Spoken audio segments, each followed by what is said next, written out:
Live again. Okay. I'm live again. Let me... You know how to do a speed test? No. Oh, wait! Oh, okay. Nope. Something's... What is happening?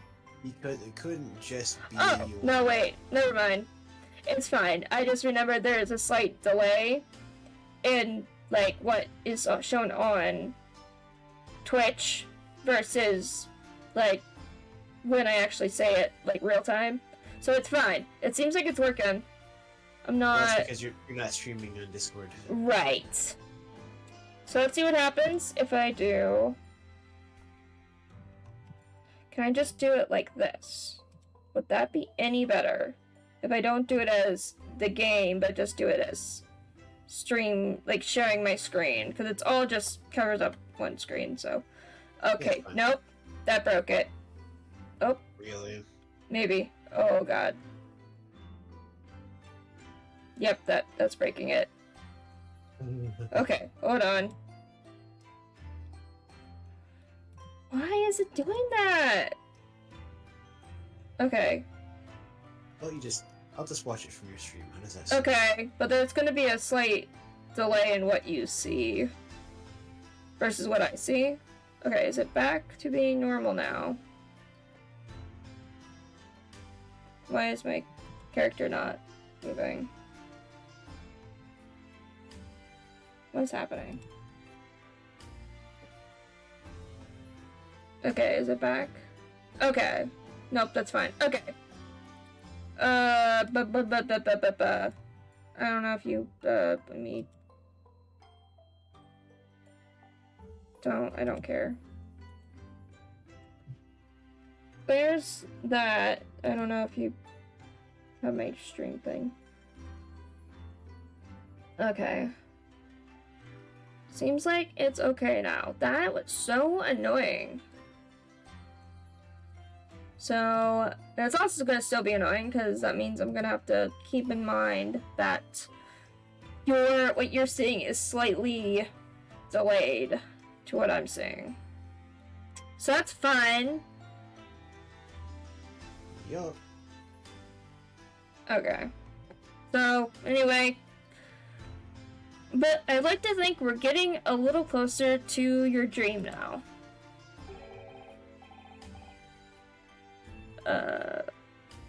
So, my dear fellows, do you like the place? Ah, Mr. Sholmes. Yes, thank you so much. It's a delightful room, Mr. Sholmes. I simply adore it. Good, I'm pleased to hear it. Iris and I are delighted to welcome you. I hope everyone's hungry. It's nearly time for dinner.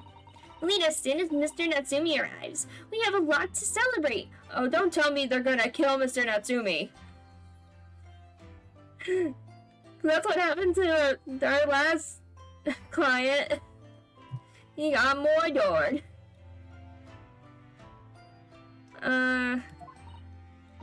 Iris, you must let me help you. I'm done, Susie. You can be in charge of the salad. Splendid. Okay.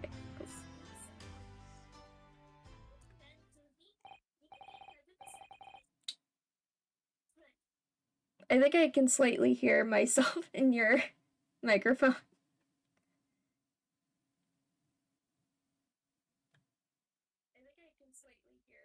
Yeah, I can. Oh, I have you muted, so... Okay. Just try to lower down the volume or, like, mess with your microphone.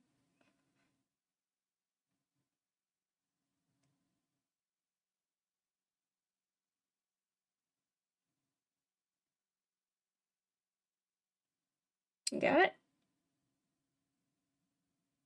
Oh, okay. Oh, this is so annoying. I hate you, Discord. I'm gonna be angry about Discord. Forever. Okay. Anyway, so Mr. Naruto, how does it feel? Have your own office in the capital. It's very exciting, actually. I can't help wondering what adventures will await us. Those were precisely my sentiments when I first established my office at this premise. No, it won't solve it. Here. Fixed. Yeah. Totally fixed now. We'll just talk through chat now? Is that what we're doing? We're just gonna talk through the chat box. That's fine. Sure. Why not? Who cares? I'm so professional. I blame Discord. Discord's dumb. Okay. Oh well. Till I discovered the dark truth about the city of London, that is. Sorry? London is a glorious place full of wonder, opportunity, prosperity, and birth. But the brightest of lights casts the darkest of shadows. Shadows? What do you mean? Well, I believe you're well aware of the murkiness that lies behind London's facade already. So, once again, Mr. Odo.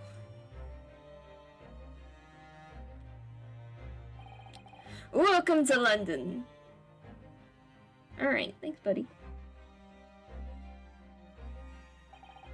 Of course, at the time, I had no idea of the significance of those words Mr. Sholmes so casually spoke, but it wouldn't be long before my turn came to lift the facade and see the true depth of the murk that lay behind it.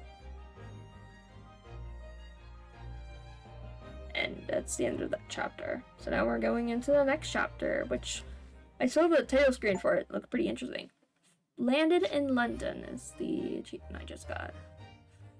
Okay, save my progress, please. I would like to do that. Okay. Back. Yep, episode 5. Episode 5, The Adventure of the Unspeakable Story. Okay. Episode 5, The Hound of the Baskervilles? Baskervilles? Baskervilles, oh. It's coming! Sholmes's cry pierced through the thick wall of fog around us. Wisps of vapor flowed over the pistols I cocked, and I waited breathlessly in the stillness. The silence lasted for what seemed an eternity, until, at last, it appeared.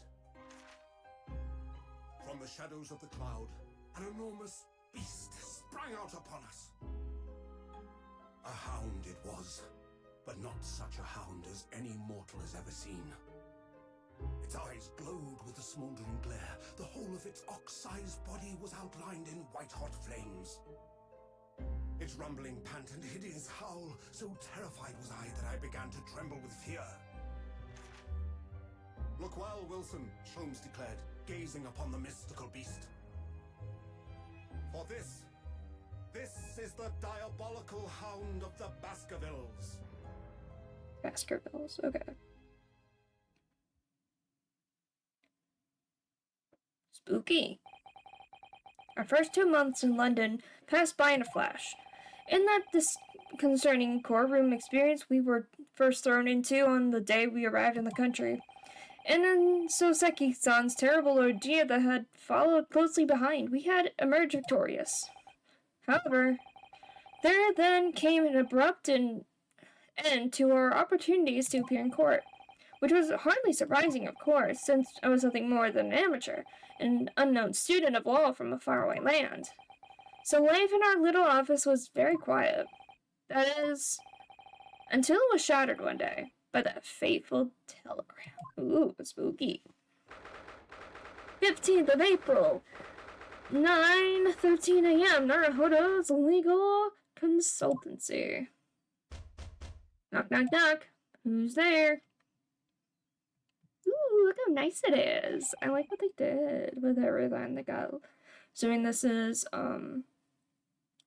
Miss Susato's little table here. Very lovely. Very nice and organized. And then that's our desk. Over there. A mess. Got some tea brewing. What is that? Is that like a little aquarium? That's nice. I like it. Very, very nice. One morning, I was woken by the unreserved knocking on the door by the telegram boy. But after he'd gone... Oh? Suzuto-san's behavior became very obviously strange. Oh? Suzuto-san? Yes! Is it time to leave for court already? Let me see. What case is it today? I don't think I'm scheduled to defend anyone at the moment, am I? Oh, no, of course not. How silly of me. But I think Iris said she would make us breakfast this morning. So shall we go down to Mr. Shom's suite? Yes. Iris makes the most delicious breakfast food. She does, doesn't she? And once our bellies are full, we can leave for court in fighting fit form. Though we don't have a court case, but okay. Let me see. What case is it today? Here we go again. Okay. The telegram. What was the telegram? So, what was it about? The telegram that was delivered this morning, I mean. Oh, a telegram? I don't know what you're talking about.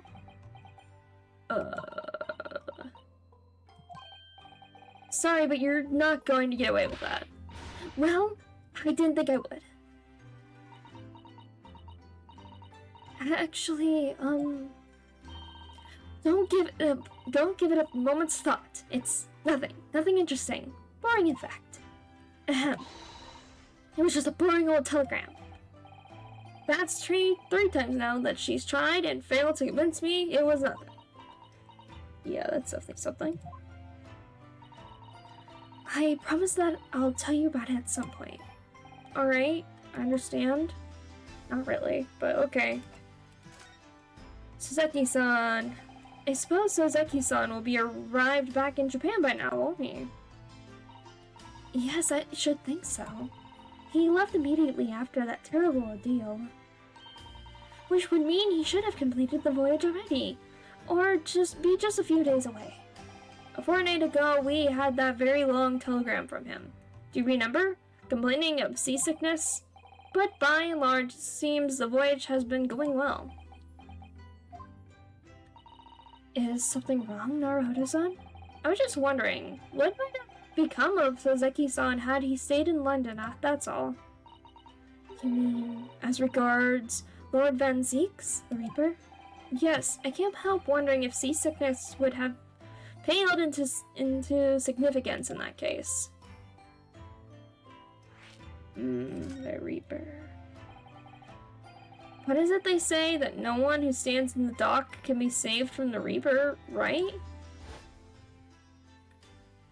Yeah, in our last, the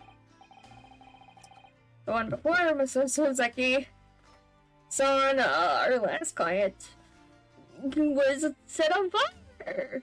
So that was fun. Like the way that Nightmare's trial ended on the very day we arrived in London. Even 2 months ago, the case of that dreadful fire is still a mystery. Yes, but at least Soseki-san is finally out of the country now. Presumably, that means that the curse of the Reaper can only take effect within the confines of the city of London, perhaps? Even if that's the case, it's little comfort. I have a terrible sense of foreboding. If the legend of the Reaper is to be believed, it would mean he wields the sword of justice himself. Come to think of it, I wonder what he's been up to these past few months. Surely not wielding that sword against more acquitted defendants. No, I don't think so. Apparently, Lord Van Zeeks hasn't appeared in court once since our last encounter. Oh? Yes, since Soseki's trial. Soseki-san's trial, he's withdrawn from judicial service again, it seems. Really? Just like before. When he wasn't seen in court at all for several years. So it's just been me who's had to face him in this recent spate of trials then? That's weird. Just my luck. That sounds like a weird coincidence. I wonder if luck doesn't come into it. Sorry, what was that? Oh, nothing. Never mind. Okay. So, let me go get some breakfast. From Iris. 15th of April, Shums Sweet. Morning, Runa. Morning, Susie. Good morning, Iris. What is... is that Shums? Is that Shums playing the violin? Oh no. Oh goodness. Iris? What is it, Runa? What is that terrible noise? Sounds like a cat being strangled. Yes, you noticed it, did you? Yeah, it's Shums. Hurley isn't that in the best form this morning, it seems.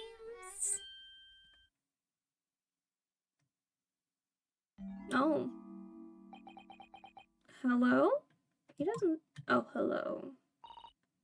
Hello, Mr. Shums. Good morning. Oh, he looks so sad. Oh, jeez. He's so sad. What's he so sad? A good morning to die, perhaps. Has something happened to Mr. Shums? You look miserable, and the way you were playing the violin before. My analytical mind is dead. Music is dead. The world is dead. Okay, why did he become an angsty teenager? Damn this blanched existence! Okay? That's all it is, my dear fellow. Nothing of consequence. I'm afraid I don't understand. Well, Iris, isn't it time we ate? Some dry toast and insipid tea for me, if it's not too much trouble. Kitty! That's the kid we saw before! Susanna-san, he's going through his midlife crisis. Let him be. Yeah. Wagahai? Wagahai? Wagahai. No, it'd be Wagahai. Wagahai? Wagahai. I'm gonna just call him Wagahai. Wagahai! He's so cute! He's a cute guy. I'm happy about Kitty. Good morning, boy.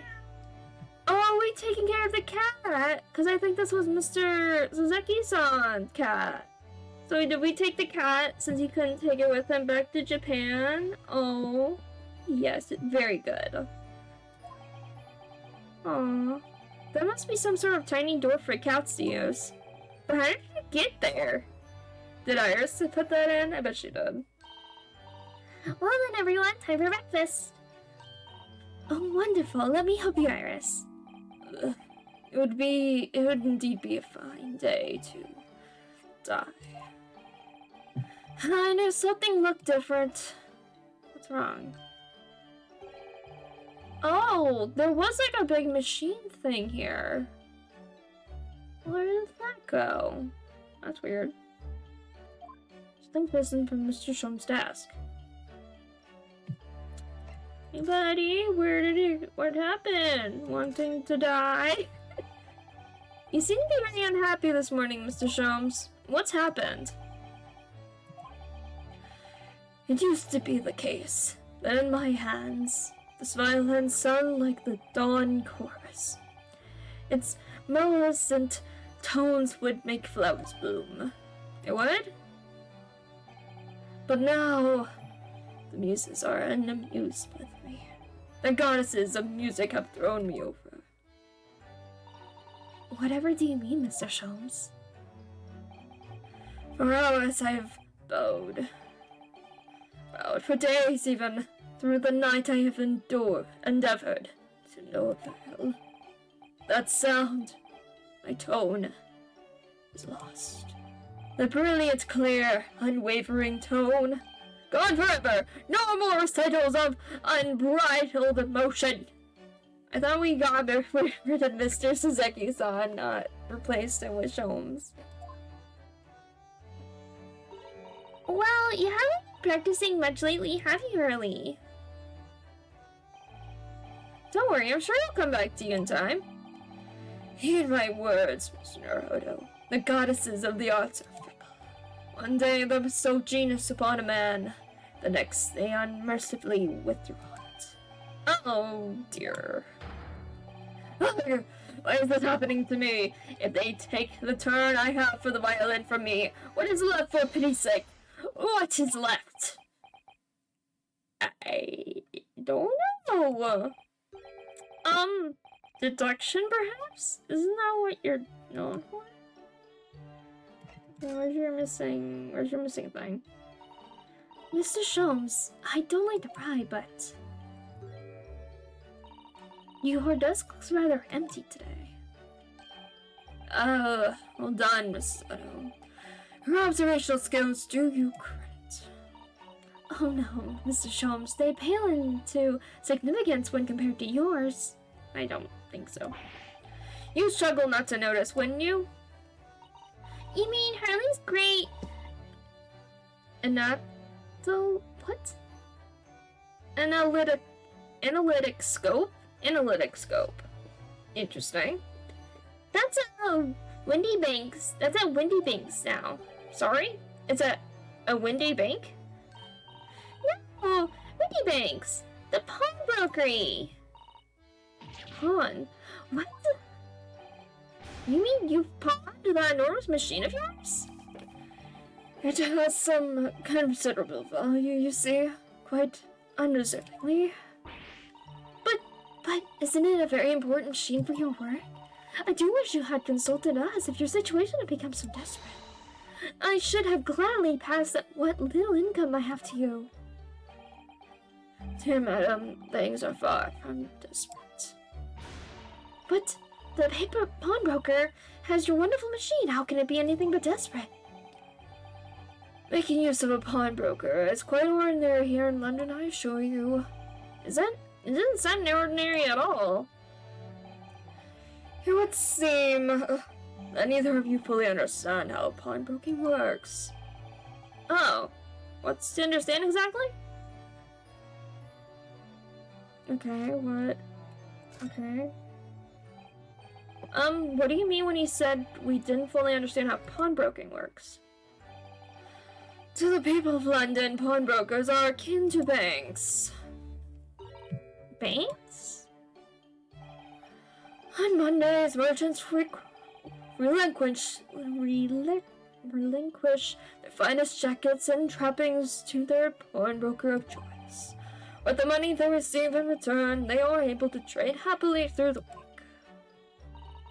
And then on Saturdays, they go to recover their things using the money they've earned. I had no idea. This has been a fascinating lesson for us. Everyone does it, you see, especially people in inner London. And should they have money to spare, they would purchase another fine jacket.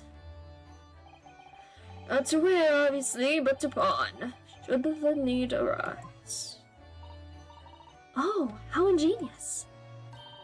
So whenever we have something that's getting in the way, we leave it at Windy Banks, you see.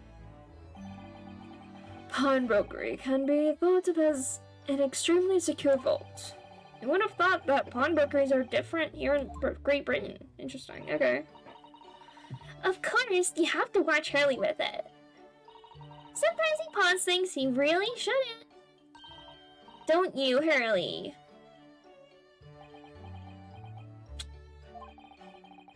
It doesn't matter. The world is dead to me now. Okay. Can we look around? Can we talk to you or something? Okay. Mr. Natsumi's cat seems to have settled into his new home then. Oh, and I've become very attached to Lil Waggy. It would appear his previous owner has completely forgotten him. But so unfeeling creatures, a meow is as empty as the hearts of the muses. Sumi had no intention of taking Waggy back to Japan, I wonder why he kept him in the first place. I expect he would have taken him if he could, but pets are strictly forbidden aboard steamships in our experience. And for good reason, terrible things can happen if the rules of passage are not obeyed. Yeah, our best friend could be murdered. Well, I don't mind because Waggy is adorable. No, he's very adorable kitty. Yes, he really is. Oh yes, what about the door? I don't remember seeing that tiny thing in the main door before. Where did that come from? Oh, you notice? You are observant, observant, Ruel. Look, I use this. It's my latest invention. What is that? I call it the cat flap-o-mat. You made an entire machine just to make cat flaps? That's amazing. That's so funny. I love Iris. She's adorable. Gosh, a machine for making doors just for cats. That's right. It can make a cat flap for a little furry friend like Waggy in seconds.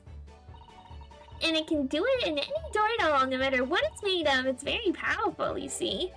Wouldn't it have been quicker to just make the cat flap rather than making a machine to make the cat flap?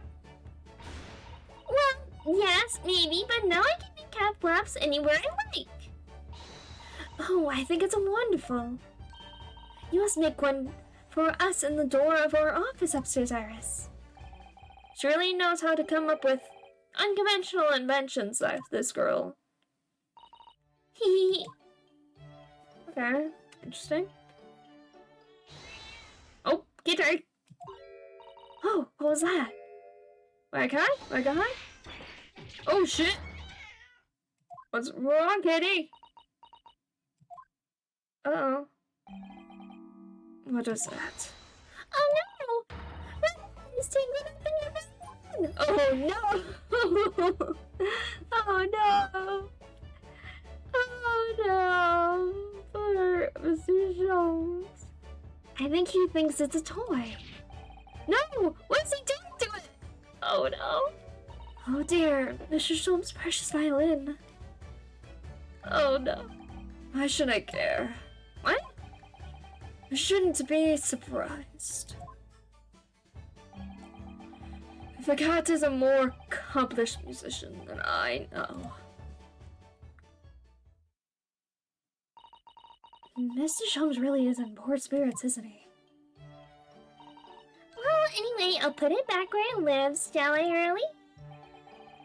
Out of the cat's reach, if possible. Maybe we should assess the damage.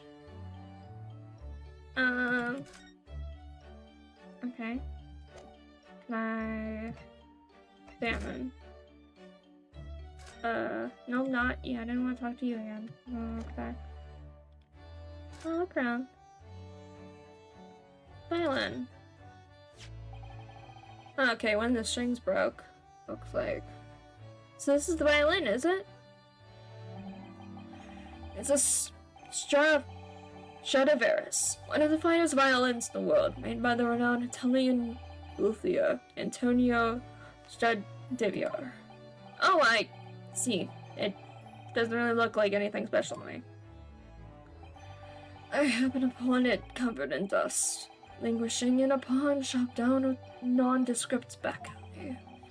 The broker had no idea of its value, so I was able to purchase it for mere 55 shillings. That's still a lot, man. How honorable of you. And until today, it had been my faithful companion in every great Pagani in the inspired performance I have made. I ask you, is there reason to live in a world devoid of music, to tolerate this blanched existence? No. There is none! I think it's just we need to get the string fixed, that's all. Mr. Shams. What's here, madam? What? My thoughts are preoccupied with the fancies of release from this new routine. Well, it's about the violin. It looks very different to normal, don't you think? mean, Mrs. Otto? Oh, Susie's right. Yes, the tone of the wood is completely different. And that's not all. I'm sure there was no crack here before. Wait, it's not even the right size, is it? That's true. That seems like a really big violin. I don't know. The sizing might be weird, but it doesn't... I don't know. To me, that seems too big for a violin? I don't know. What's this? Okay, so in our magic book. I'm terribly sorry to tell you this, Mr. Sholmes, but that instrument isn't a violin at all. Then what?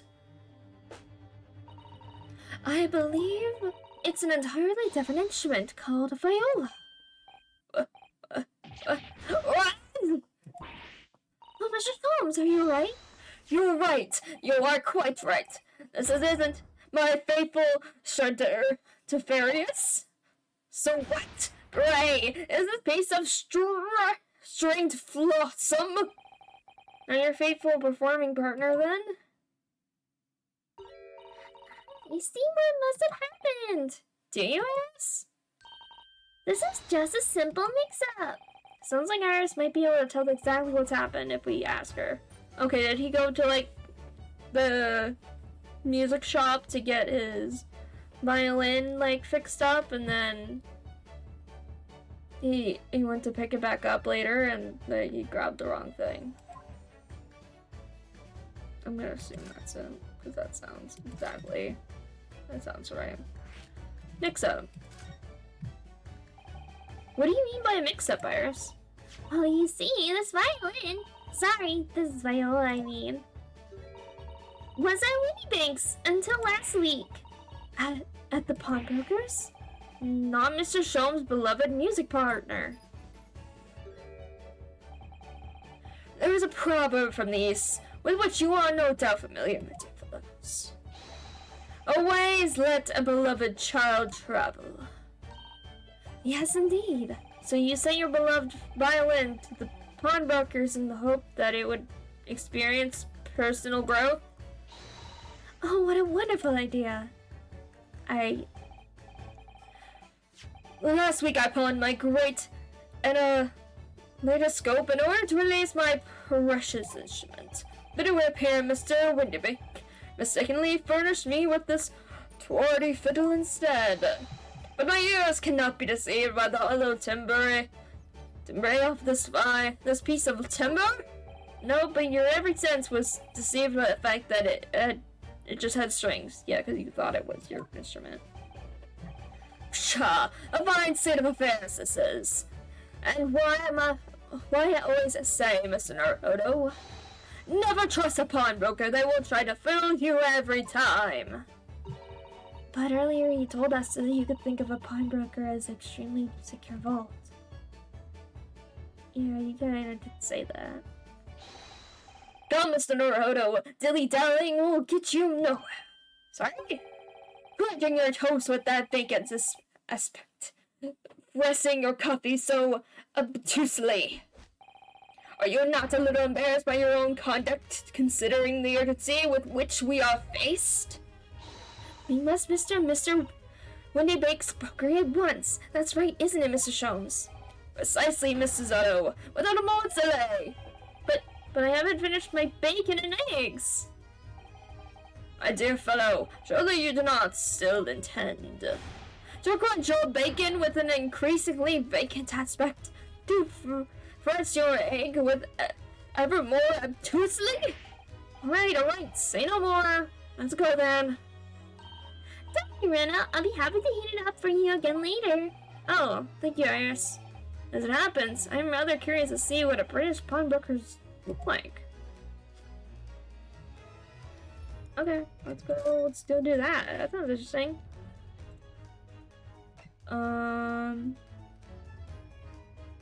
Okay, let's go see what's outside the pawn shop if there's anything. No, nothing? Okay. Or not, well, on Baker Street, but looks like there's a pawn shop next door. Okay. Interesting. Alright. 15th of April, Windybank's pawnbrokery. Actually, I'm gonna do a lookup thing. Because I'm curious if, Windybank. Bank.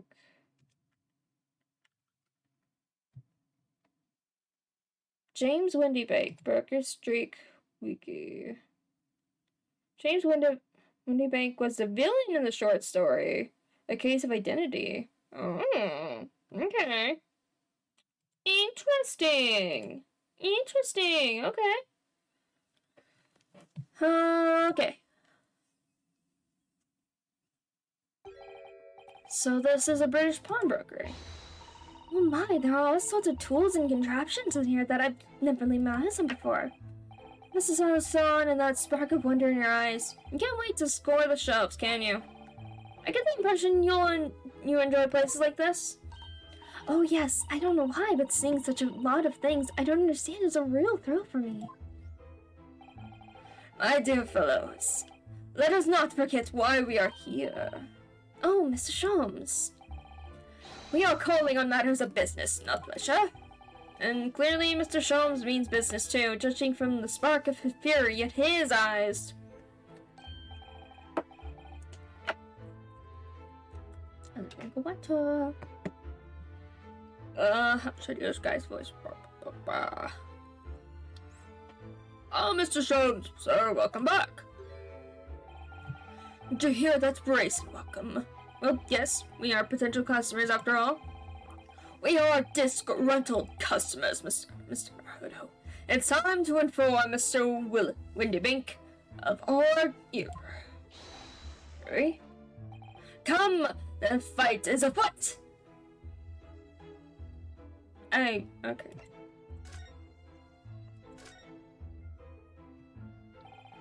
Naturally, you will recall this, which I retrieved from you some days ago. Yes? This second-rate fiddle is not my faithful instrument, Mr. Windybank. The color of the wood is different. It has holes in it. It's not even the same size. A wonderful summary of our observation, Mr. Sholmes. I'm so very sorry, sir. How utterly unforgivable of me. An inexcusable mistake for a pawnbroker. There's only one way to make amends. Oh, he gone. Oh, shit! Okay, cop. Okay, that was something. Oh my god. Cop.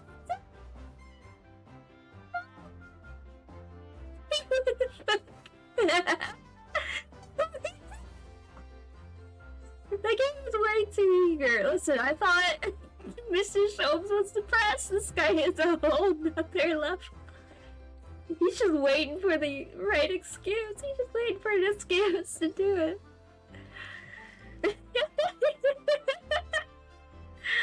Oh my god. It was so unexpected. I shall have to take my own life. Sholmes. Sholmes. No! Don't you tell him no! Sholmes! I don't think that will be necessary, do you? If I may just say one thing before I hop off? Yes. It was you, Mr. Sholmes, who took it upon himself to remove the item the other day. I believe. Yep, I knew it. It was Sholmes' fault. He grabbed the wrong case. Sorry. As I recall, I entered the storeroom to fetch a violin, and I heard, here it is. You did. And when I turned to controvert you, you had taken the violin and left, sir. Sure as he did. However, there can be no doubt that the blame lies firmly at my own door for allowing you to leave. So I shall not grumble or grouse any longer. May this guilt die with me. No, stop, my dear fellow. The time is mine. The fault is mine.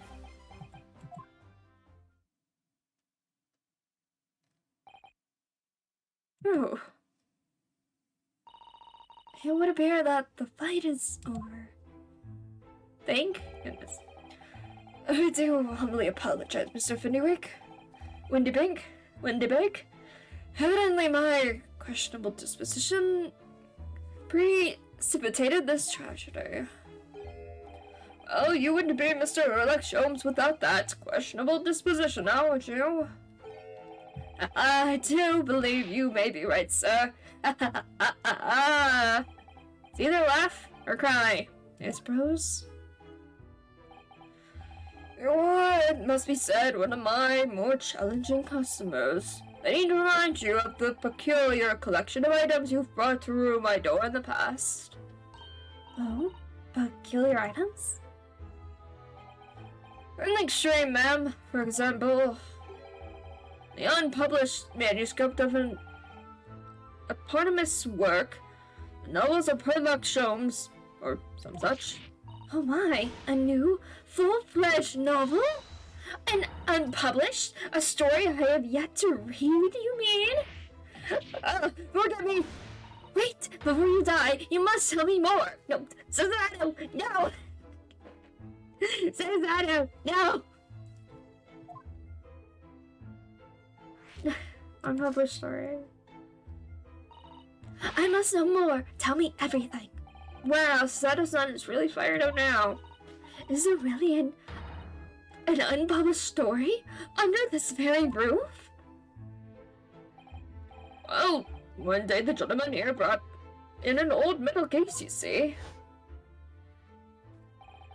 I should like to entrust this to your care for a while, Mr. Windybank. But just like that. 1 shilling, sir. Not a farthing more. It houses something of very great value indeed. The latest manuscript, recounting the adventures of one Mr. Erlich Holmes. A later part? A manuscript? You wish to deposit a manuscript? Indeed I do, but I am confident it will be quite safe here. And that was that. As such, Mr. Holmes' latest tale of otherworldly mystery lies dormant in my storeroom. Mr. Holmes, is that really true? Do I sense that someone doesn't want to talk about this? I continue to pay your fee, do I not? And kindly continue to store my belongings securely. Indeed, quite safe. If the owner can't find it, how will anyone else? Yeah. Of course, they're safe and sound with me, I assure you, all my life. This is all very strange. Okay. Calm down, man. I wonder, could I ask you something? A gentleman from the east, I see. Yes, that's a sable suit. I suppose I could offer you 6 pence for it. Not wishing to offend, the tone is somewhat dull. Sorry? But for your splendid attire, ma'am, 5 guineas no less. The colors are exquisite, the design exotic, Eastern artistry at its finest, I must say. Oh, 5 guineas, you say? How interesting. Why do I feel as though I've suffered some sort of defeat here? Actually, I was hoping to ask you about your business. I've heard it said that the pawnbrokers are used rather like banks here in London. Yes, sir, indeed. Many of our customers utilize the establishment as you describe. I praise their items, offer them a proportionate loan, and 2 months of secure stowage. If in that time they repay the original sum to me plus the agreed interest, the items are heavily returned. But what happens if they don't pay you the money? And the items are offered for sale in my shop, as you can see on the shelves behind me. So you never sell items before the 2 months has passed then? That sounds really important. That sounds important detail. Write that down, write that down! That's right, ma'am, that's right. Which means some considerable responsibility rests on my shoulders. Should a customer's precious belongings be lost, the only recompense for me is to end it all! Alright, here, Mr. Whitneybank is absurd. One should never talk of one's demise so casually. Oh my gosh. What? Oh my gosh. Oh, what a hypocrite. Says the man who was telling us all it was a good day to die only this morning. And let us not forget that I've already helped you take measures to ensure such tragedy never occurs. Oh, what sort of measures? I engineered a simple device which Mr. Winterbank has installed here in the shop. I call it the red-handed recorder. Is that not so, Mr. Winterbank? What was that deep sigh about? Red-handed recorder? What on earth is a red-handed recorder? Use your eyes, my dear fellow. There are two just below the ceiling. A camera. I can see what appears to be a camera attached to some sort of timing machine. Very astute. It is indeed a camera furnished with some 100 pieces of celluloid film. And every 30 minutes precisely, the camera automatically records the appearance of the shop. I have an example I can show you. Oh, so cute! Hey, doggy! There's something there too. It looks like a picture of a snowman there. Aw, I like the picture of the dog. He's so cute. Oh yes, a piece for the camera set to record the activity at the shop counter. I developed a special type of film so sensitive it produces a crystal clear image, even in darkness. Really? That's extraordinary. Yes, you can clearly see the counter and the door behind it. Look. Okay. Interesting. So you see, were someone to enter the premise and with ill intent, his identity would be similarly exposed. But did you not say that the photographic prints were taken at 30-minute intervals? Indeed, as you say, my dear madame. Then what if the incident were to occur in between times? One could only say, that would be a cruel twist of fate. No, it would just be good planning if someone knew how your cameras worked. I must confess your devices have been giving me some cause for distress of late. I beg your pardon, Mr. Winterbank. Surely they are anything but distressing. Reassuring is the word. It's the cost of the film, sir. You most graciously had placed not one but two cameras in my shop after all, which means I must pay for 100 utterly useless prints every single day. I'm afraid the cost of the film will break me before I'm very much older. And that's kind of a flaw. Nevertheless, a small price to pay to ensure the safety of my preferred pawnbrokery, no, it's not a small price to pay. My dear fellows, we verge on an age where safety and security come at a price. Heaven help us. Oh, heaven help us. Okay. Now then, Mr. Stones, allow me to return your precious violin. There we go. Ah, the very thing. Thank you, Mr. Winterbank. Perhaps this might mark the end of the peculiar items you try to pawn. Because if anything were to happen to one of them, this would be the only answer.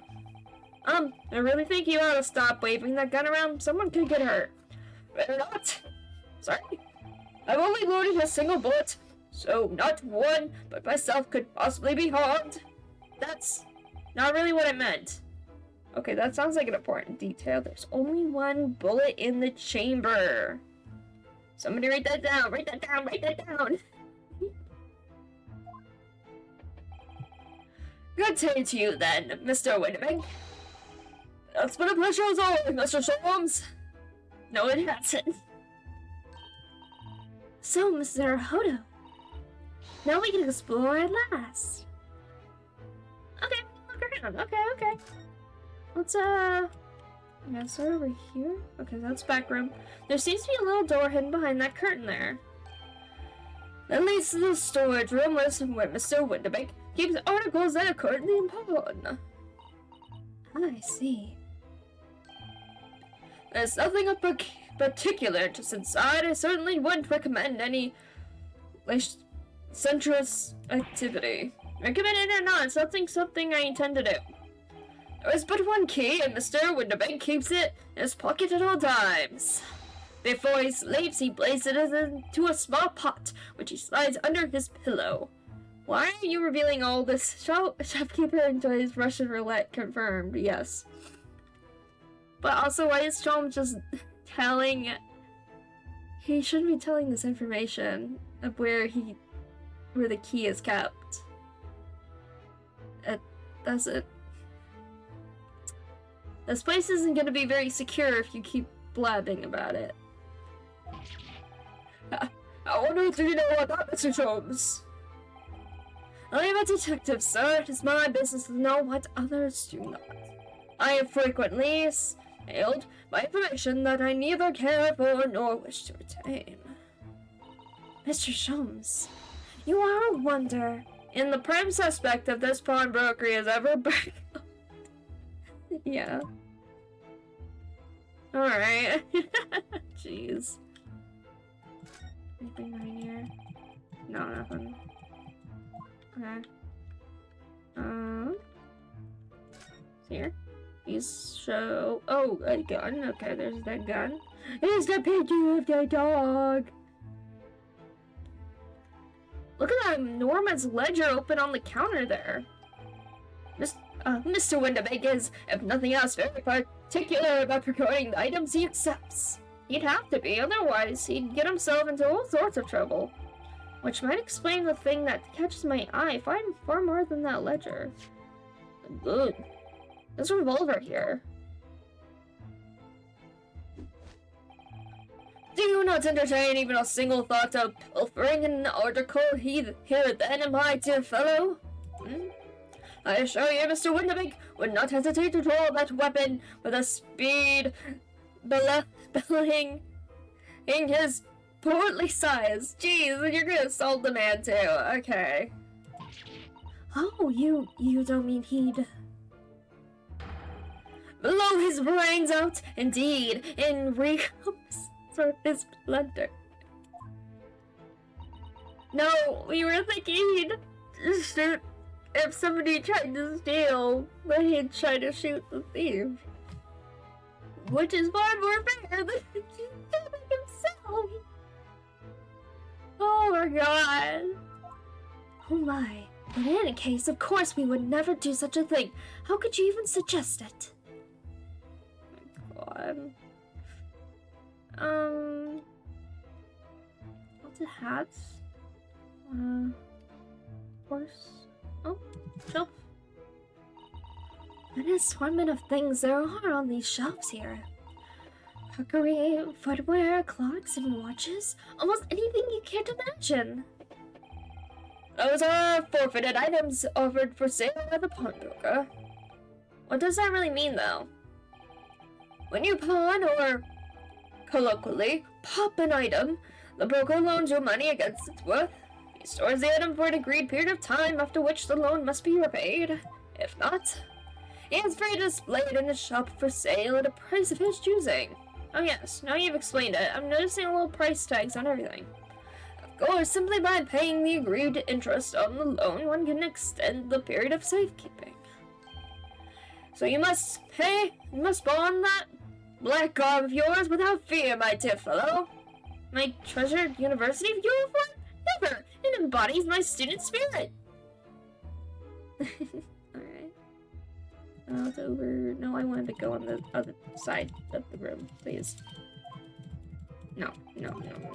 Okay.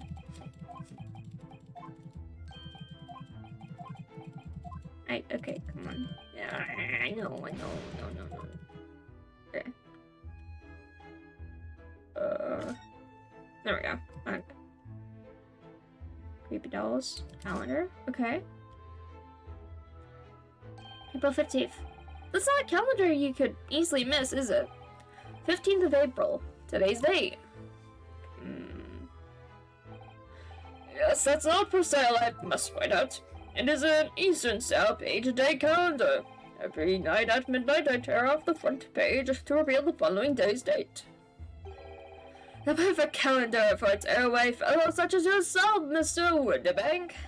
And who was it who walked out of here with the wrong violin before? Well, when the agreed storage period has passed without payment, miracles are forfeited, you see. But have to keep a close eye on the date. Something of a pawnbroker's obsession, you might say. Oh yes, I can see you're very dedicated to your job. You don't have to be, but okay. What's that? Now, what do you suppose this rather enormous machine does? It seems to have two little windows for looking through. Allow me to enlighten you, my dear fellows. What you are looking at is a stereoscope. A stereoscope. Fascinating. It is aptly named, I assure you. Look through the eyepieces and see for yourself. Oh, I should be delighted to. Excuse me a moment while I just have a look.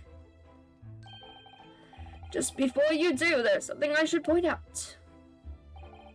My dear fellows, in order to see the image properly, stereosophically, as it were, you need to be cross-eyed. However, if that is beyond you, it is of little consequence today. Alright then, I'm going to try it.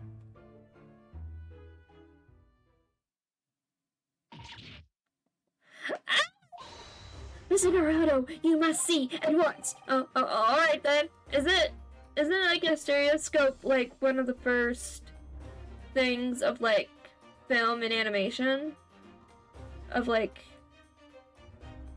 early like frame, like, you know, video basically?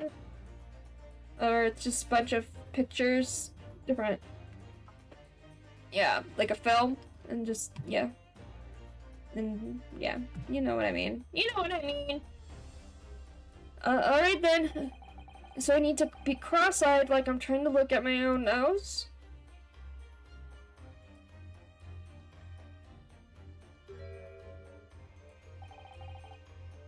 What the? I'm trying to do it myself. I'm like, can I do it? Black and white film reels? Not sure actually. Maybe it's not. Oh, is it like a... It's supposed to make it look like 3D. I think this might be like a thing where it's like... If I was actually like looking at it right, you know? It would sort of look 3D.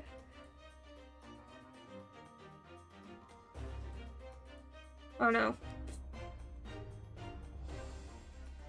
What the? I don't believe it. It's just a photographic print, but it seems like you could reach out and touch it. Yeah, it's okay.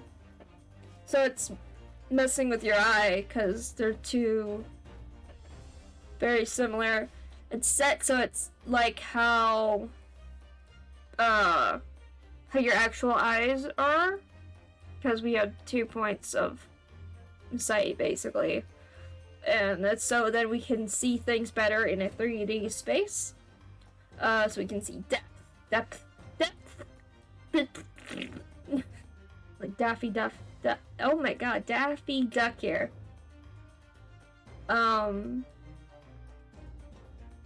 We have 2 eyes so we can have depth perception. So having an image like that basically is set sort of the same way as we would see something, it's making our brain feel like that picture has depth to it, which is cool. It's very cool.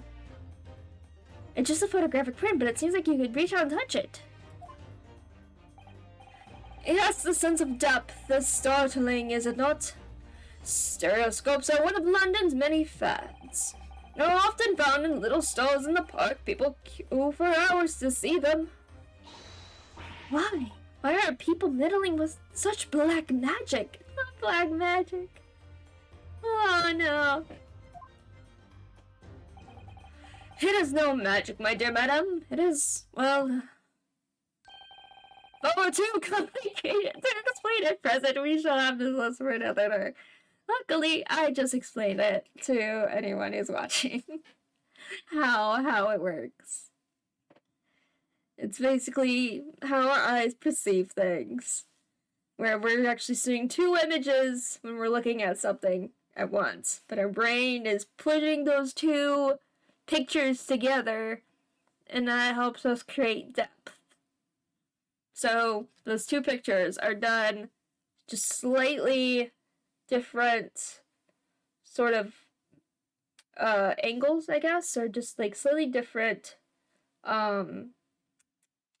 distance, like taking a slight step over to the right or the left from the first picture, and then selecting like the one that was closer to the right for the right eye, taking the one that's closer to the left. Oop, I just poked my microphone to the left, to the left side into the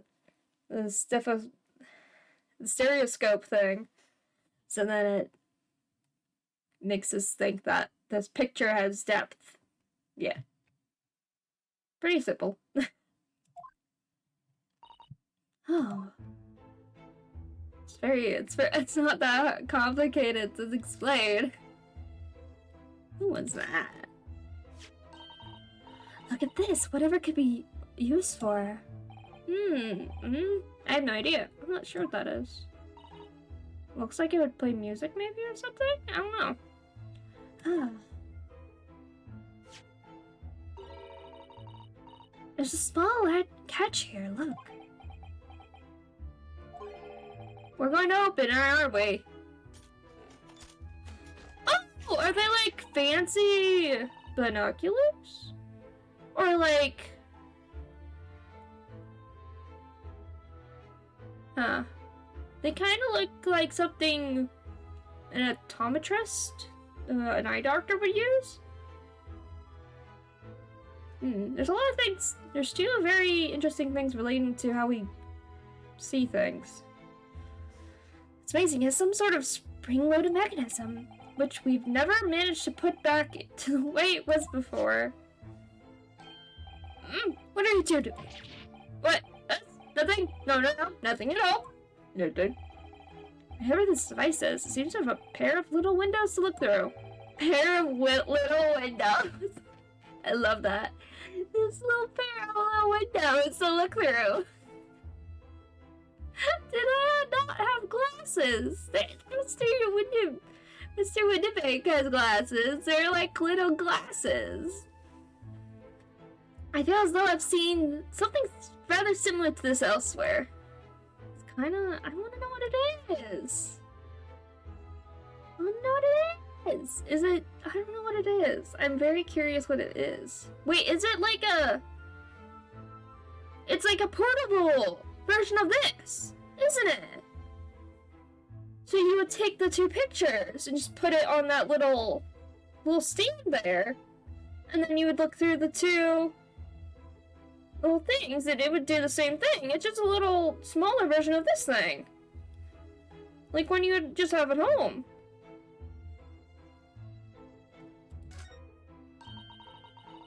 Three globes of gold. Is there some sort of charm?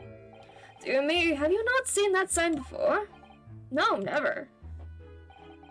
The three golden balls are, in Great Britain at least, the universal sign of a pawnbrokery.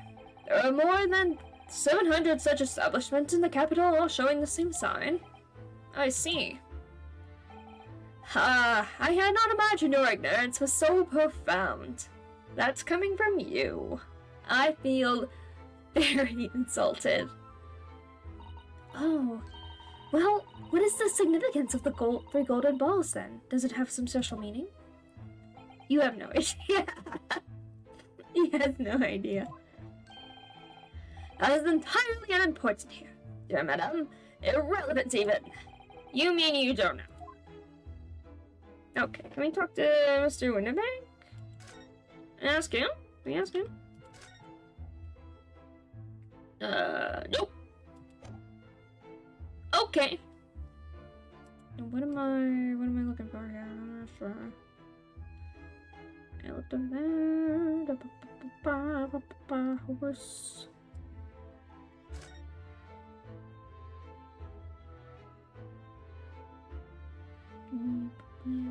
The calendar. There's a bit. Shoes. Creepy puppets. Okay.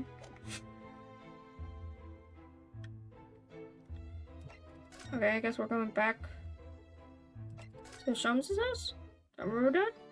Okay, yeah. No? No? What are we doing?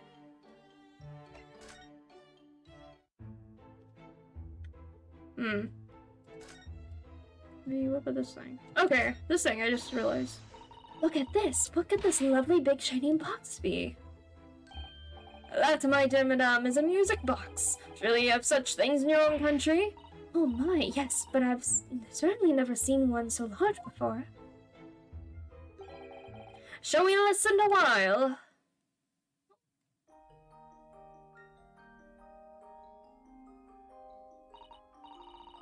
Ah, what a sublime sound. It's like the music of angels. I've never heard anything like it before in my life.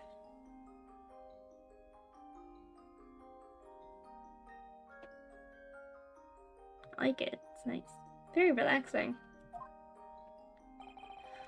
This particular specimen is of the larger variety, commonly found in public houses and restaurants. There is a metal disc inside which the notes to be played on record. Simply by replacing the disc with another any music you care to imagine can be played. My goodness, what a simply delightful machine. Indeed, though their popularity has waned recently with the development of the gramophone, of course. Scientific technology advance at such an overwhelming pace. Oh, what? What? Only 2 pence for it? That ain't fair, and you know it. The article is barely worth a penny, miss. I cannot offer more. Oh, what? Sounds like there's an argument brewing over by the counter. Oh? Come on, that can't be right. Have you even had a proper butcher's at it? Seen it all? I seen all I need to see, young girl. I think it's it's the pickpocket. I figured. Wait, don't we know?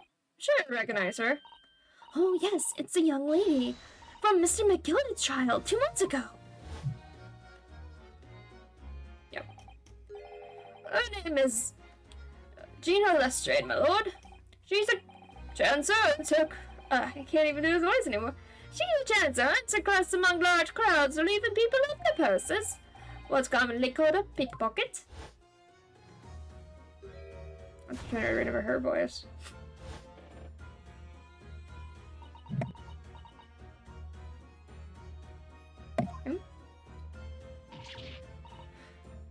Gordon Bennett. Gordon Bennett? Gordon Bennett, you what? She still has the cannon thing? Hello, Miss Lestrade. I hope you've been well. And what, you remember me then, do ya? Well, I remember being completely surrounded by smoke, that's for sure. So, what are you doing here? Down now like the rest of us, nothing to eat. Come to pop that black weasel, sorry, coat, have ya? What is it about this black uniform that makes everyone comment on it? A good day, unless I'm much mistaken. You would be the young pickpocket who stole our experimental smoke grenade launcher! Mr. Sholmes? So, you have something to vent upon, do you? Wait to see the article. I shall negotiate with Mr. Winterbank on your behalf. The other one. I don't need No help from some stuck-up D. Get out of my business. Go on, I'll make trouble for you. As you wish, Miss Lestrade. I will happily remove myself from your presence. He's really done it. He's gone. I'm sorry, but as I said, there really is no room for negotiation here. What is that thing he has in his hand? Some kind of metal disc? That's for, the music thing. And you, go on! Leave me alone! Oh, Miss Lestrade, just pretend we aren't here. We shouldn't be offended in the slightest. Zodo-san can really stand her ground when she wants to. Whatever. Okay, how you doing? Somehow I didn't really think you were the sort of person who'd use a pawnbroker, Miss Lestrade. Yeah, well, yeah, alright. I'm a Londoner, just like everyone else. Not a problem, is it? No, not at all. It's just that, well... Oh, I get it. I know what you're thinking. That thing probably don't even belong there. Probably got it on the dive, didn't she? Yeah, I can see it written all over your Chevy Chase. Well, I might have been thinking something along those lines. You're not going to deny it, Mr. Naruto. Alright then, I'm just going to come out and ask you straight. Did you pawn this thing that you stole from other people? Well, I don't know how best to answer that, really. Suppose, sometimes. You're not going to deny it either, Miss Lestrade. But not this time, alright? I swear, the thing belongs to me. The disc that Mr. Winnebago is holding. Perhaps we should see what he has to say about all this. Okay, what does Mr... What does he have to say?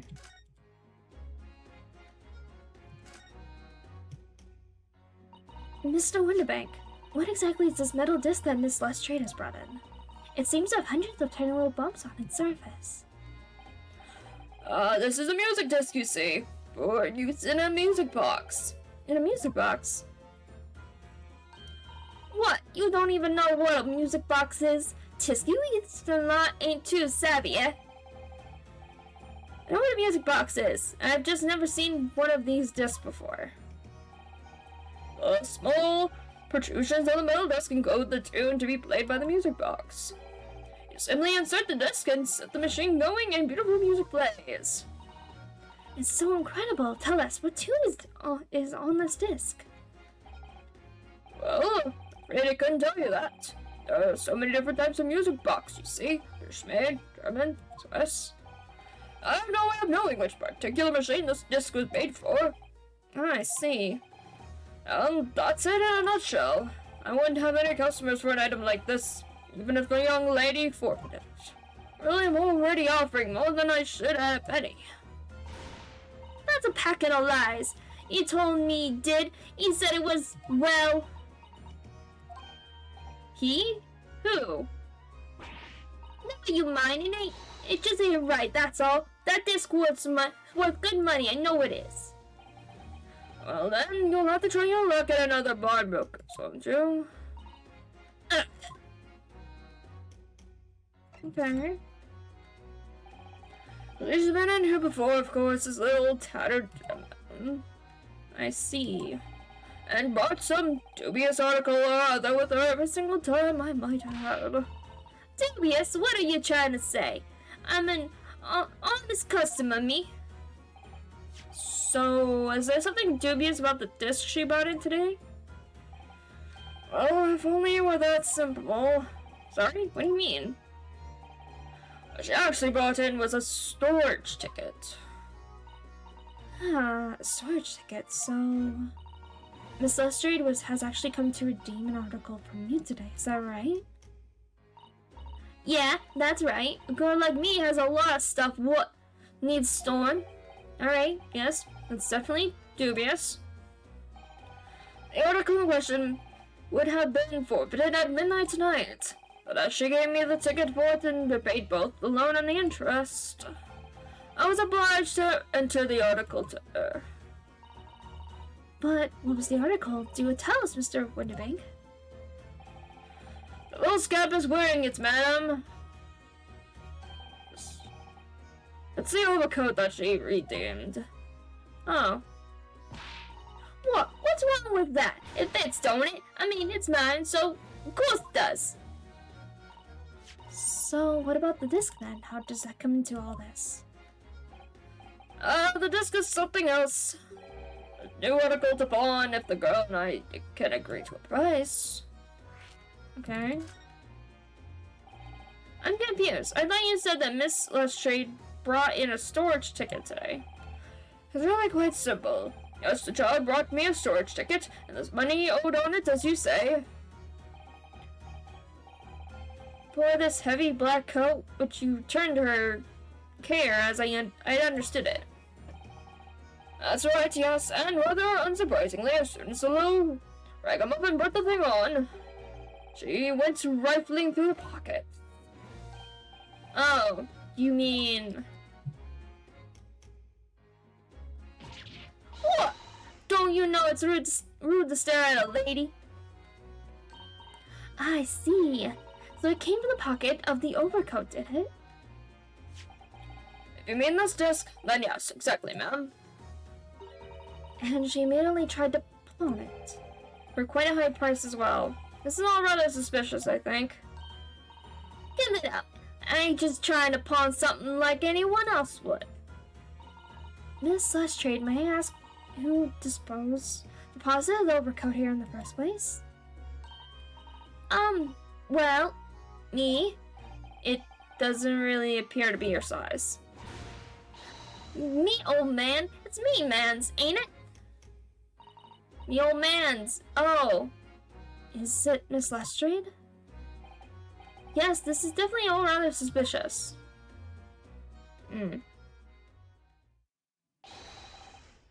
Out of my way, please. Oh, someone else coming in. Oh, this guy. Who's this picture postcard English gentleman? And he is. He looks like he makes me think he looks kind of like a JoJo character, honestly. Like the hat and everything and the white suit. Gives me JoJo vibes, if I have to say so myself. Good day to you, ladies and gentlemen. What's your problem, eh? It's no problem, as long as you remove yourself. I'd imagine to discuss with the proprietor.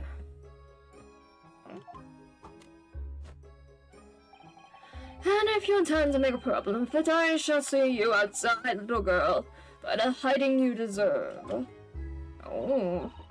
Look, ain't it obvious? I ain't done talking with him yet. If you think you're such a giant, you should know how to wait in line. Well, you are an impudent little brat, aren't you? As well as a pickpocket. Who are you? How do you know who I am? Question is, how do you not know who I am? You haven't the courtesy to even remember the faces of your victims, it seems. Oh, what? You mean from you? Roker? Oh, yes, sir. I believe this filthy pocket thief has just redeemed an article from you now. Yes. The article in question belongs to me. I demand for it to be returned at once. Oh my. Now that's a lie. What are you trying to pull? Give me back my overcoat, you wastrel. And needless to say, any music box discs too. Oh my god, the pose? This guy is a JoJo character. This guy's a JoJo villain. The pose? This guy's a JoJo villain. You can't tell me he's not. No, you can't have it. You just can't. It's for your hands. Or it was, Now it's mine! Goodness, Miss Naruto. This is a very awkward situation. Calling it now. No, the pose? Sherlock's rival. Oh my gosh, calling it now. I feel like this guy is definitely gonna be involved in the next trial. Yes, I think perhaps we should hear about both sides of the story in a little more detail. Alright, let's talk to Gina here. Gentleman's accusation. Miss Lestrade, is what the gentleman is saying... What do you think? It's all lies, ain't it? Obviously. It's with my life. I ain't never laid eyes on that dandy before. Let's see it now, you little ragamuffin. You saw it, didn't you? That ticket you brought in here just now. Excuse me, I had to sneeze. Whew. No, I swear to God. It was barely an hour ago I was walking along the streets minding my own business when this little cutterling ran into me and knew at once what had happened. I've been robbed yet again, I thought to myself. Those wretched pickpockets. Yet again? Oh yes, as you can see, I'm a man of impeccable style. This isn't the first time I've been targeted by these back slum scoundrels. Now then, relinquish my overcoat. That doesn't seem like his style, though. Come along now, Miss Lestrade. Give the good gentleman his coat back. If you're going to cause trouble, I shall have no choice but to call the police. Hold on, why does everyone think it's me? 'Cause you're a pickpocket. Look at this dandy coat. And you think I'm the dodgy one. I'm sorry, but it was good to believe you. Well, what about evidence? Yeah! Where's your evidence that I've stolen something, huh? Come on, let's see it.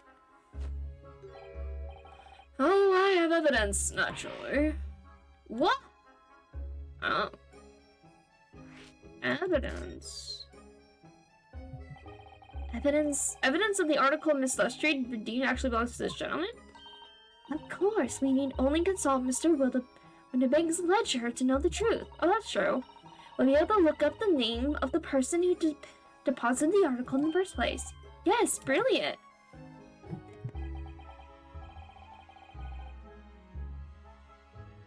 I'm very sorry, but that further won't be possible. Oh? I've never asked customers their names. That's a strict policy of mine. But why not? I don't know, as you can imagine, some of my customers have circumstances to consider. A great many of them prefer to maintain their anonymity. Yes, I see. But then, how can you know if an article belongs to the person asking to redeem it? Oh, it's quite simple. Good sir, later trouble you for the watchword associated with the article in question. Of course, it's... Professor. Yes, that's right. And all the evidence we need. The gentleman is the rightful owner of the article, without doubt. A watchword? Interesting. Okay. So, about these watchwords, Mr. Winnebank. As I just explained, I never ask customers' names when they deposit items with me. There are many reasons why. Certain customers would like to keep their activities secret. That wasn't exactly a subtle glance at Mr. Schultz, that wasn't. He's over there at the machine. He's at the stereo machine thing. It's so funny. What's he got there? What's that, like, book thing? What does he have? Great detectives have no dark secrets. Not at all. Yes, well, anyway, that's why I always ask for a watchword whenever I accept a new article. Anyway, that's like the secret combination of numbers used to unlock a vault. The date of deposit, description, and a watchword uniquely identify each item. And of course, then I give the storage ticket to the customer. Someone comes to redeem something, I ask for the ticket and the watchword. And if that someone tells you the correct watchword, you return the article. That's right, sir. Yes. Just as soon as the requisite fee is paid. And I have supplied you with the information you require already. But for the avoidance of doubt, the article in question is an overcoat, deposited 2 months ago on 15th of February. With a watchword of Professor. Perfectly correct information, sir. But, ow! Boot the nap, see you later. Okay, see ya. Really, this is beyond a joke now. There's no further room for doubt. Okay.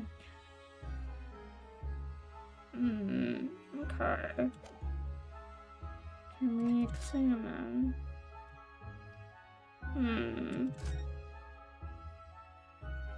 Picture postcard gentleman. Excuse me, but who are you?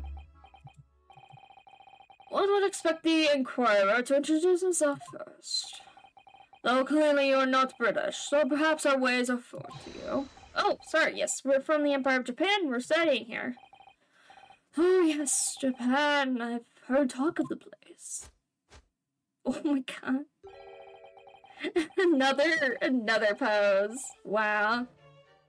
The inhabitants live on some fiery brown-colored soup dressed up with exotic spices. Okay. You might be thinking of somewhere else. And what was that theatrical gesticulation? Gesticulation about? Perhaps so. Anyway, if you are a gentleman, sir, you offer your own name first, before inquiring after the name of another. Of course, yes, I'm Runosuke Naruhodo. I'm a lawyer. Old student of law, really. My name is Susanoo Mikotaba. I'm Mr. Naruhodo's assistant. I see. My name is Benedict. Yes. Eggert Benedict. Eggert Benedict. Egg Benedict. Oh my god. Eggert is his first name. Eggert. Oh my god. Eggert. Oh my god. Oh my god. This guy's name is making me hungry. Enchante. He's so refined in how he holds himself and how he speaks, but that name is suspicious. Now to the matter at hand. Oh.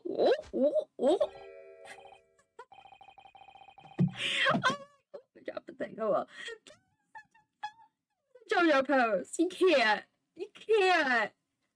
The point? That's a JoJo pose. This man is just straight out from JoJo. Oh my gosh. This guy is straight out of JoJo. I can't. Oh, I can't stop yawning. I can't. My overcoat. Return it at once to someone with the style to carry it off. This must be the work of an enemy stand.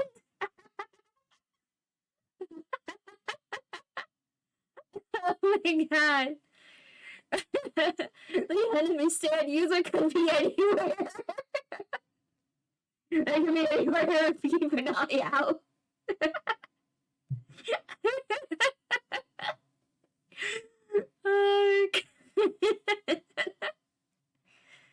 Oh my god, I can't.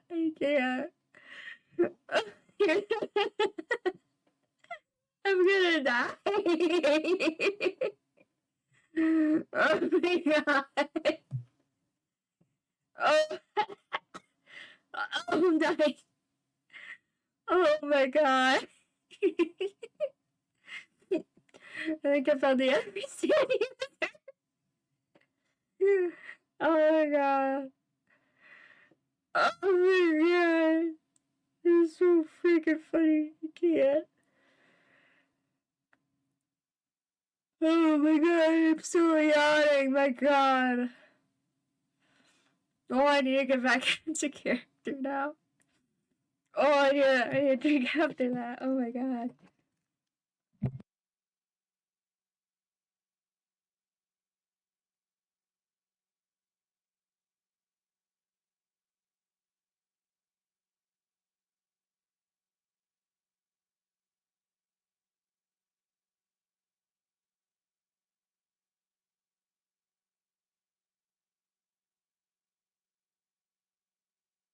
Oh my gosh.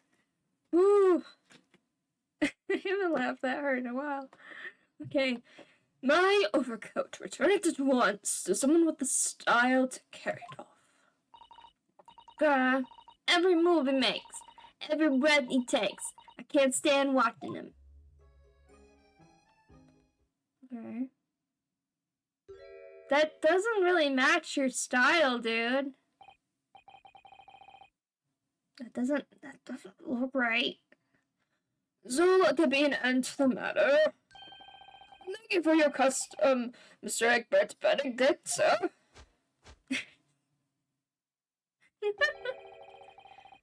With such reasonable rates of interest, I may even decide to come back.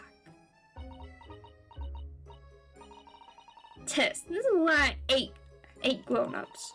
Just 'cause I'm a diver, everyone thinks that makes me a liar. And the contents of the coat pockets, if you please, broker. Well, of course, that is the disc. My voice all fucked up. No, it doesn't match. She's probably telling the truth. Yeah, it doesn't look right. Here's a disc for you. Oh, just this one? Bonzo? I was expecting another, that is, I posited another desk. Oh, oh dear. I regret to inform you, sir, that was posited with me. Was merely the overcoat. It just happened to be in one of the pockets, but I was completely unaware of it until now. So guttling. You're hiding more of what's rightfully mine, are you? Say, who it? I don't know nothing about it. Very well. Then I shall bid you farewell. Say goodbye to style. Wait a minute. That disc is mine. Oh shit. What do you think you're doing, you little tramp? You've drawn blood, you filthy animal. Oh shit. Oh my, yes, there's blood on the disc. Oh shit. It's because of all those sharp little bumps. The man must have scratched his finger on them. I found it first, alright? I mean, it belonged to me, old man. So you're not having it. Oh, you take it. Me? If I hang on to it, they'll have it off me again. So you keep on hold of it. Miss Lestrade, why is this disco important to her? Metal disc used to play music in a music box. A piece of music which remains identified is stored on the disc by means of small protrusions. Okay. You there, in the black library. Hand that disc to me at once, please. No, don't! He's lying! Good ups all the liars. What do I do now? How am I going to resolve this? Just break it in half. You each get a piece. Mr. Buddy? Mr. Widowick is clearly a loss here. You have to do something about this before he reaches that revolver of his. Okay. What do you have to say? Wow, Miss Lestrade is really looking daggers at the mysterious gentleman. We need to do something to calm things down before she can lose the control and attacks him again. What can we... I don't know what we can do. Yeah, some method. Break it in half and give them a heavy... Yeah! That's how it works, right? At the music disc. Look at those piercing eyes. He's clearly in no mood to talk. We have to do something quickly before this mysterious gentleman leaves to fetch the police or something. Wait, yeah, he's still here. Okay. Mr. Sholmes? What are you examining with such keen interest there? As you enjoy a bar of caramel, I see. Oh, he has a chocolate bar? What? Oh?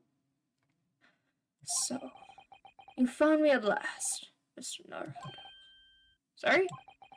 After that young pickpocket sent me on my way, I was supposed to lurk in the shadows, cruelly abstracted as the rest of you partook in the joyful atmosphere of fellowship. I had nothing to occupy my mind, but was too ashamed to let society see what my downfall had done. So, feigning mock interest, I pretended to examine the tedious trinkets in this desolate place, whilst, as you surely observed, gnawing on the only friend I have left, the 7% solution of caramel. Marie, do you claim to understand the depths of my despair, Mr. Naruhodo? But how could you? I was so lonely, so desperately lonely. Then, why on earth didn't you rejoin the conversation? Things have gotten from bad to worse here, you know. Oh, I didn't mean to press that. Whoopsies. Yes, I heard much of your conversation. Rather, in my craving for human contact, my ears devoured every word that was uttered. You really were sad, weren't you? Poor Mr. Sholmes. I feel simply awful for him. It would seem that my inferences are correct. Oh, surely you're not about to tell us that you've solved the entire case once again. My dear madame, sometimes I wonder where my genius for deduction to be... I don't know what that word is. How to say that. How much should I pawn for it?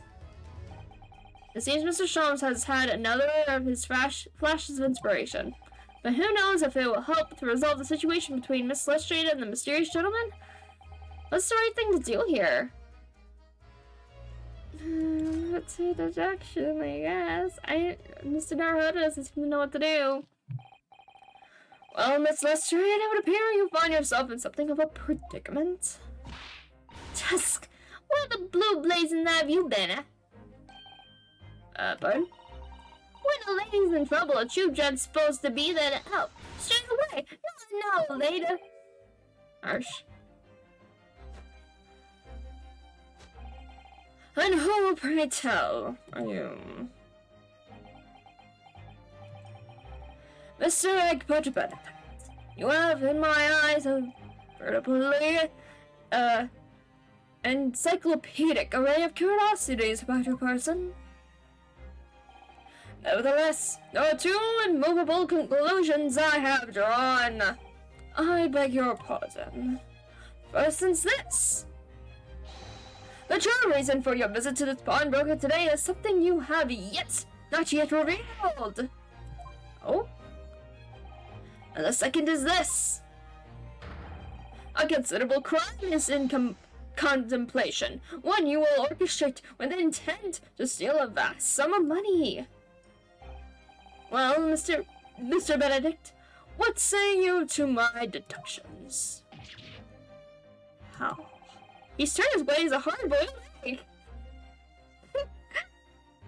Wait, is his deductions correct? Wow. It would seem that once again, Mr. Sholmes has made a flawless deduction. Yeah. Just who do you think you are, sir? Yes, as I hoped. That is precisely the pain expression I was looking for. Okay. So, shall we begin? The time has come for yet another Herlock Sholmes.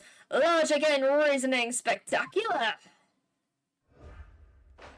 The great deduction. Okay, the game is afoot. Alright. Topic 1. Mystery Man's aim. Alright. First of all, we must ask ourselves on what business you ventured to this pawnbrokery today. You claim to have followed this pickpocket here, having had the redemption ticket stolen from you on the street. Well, that is most certainly a lie. The real truth is something quite different. Oh, what's he up there?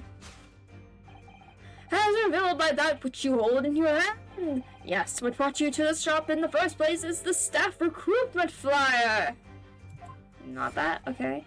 The piece of paper in your hand is a staff wanted advertisement from this very shop. Yet even the most unobservant would soon realize that a man of your appearance has no need for such employ. In other words, there's some ulterior motive for your actions. Whoa, what? Is that guy a fucking magician? This guy does have a stand. Holy shit! This is a stand user.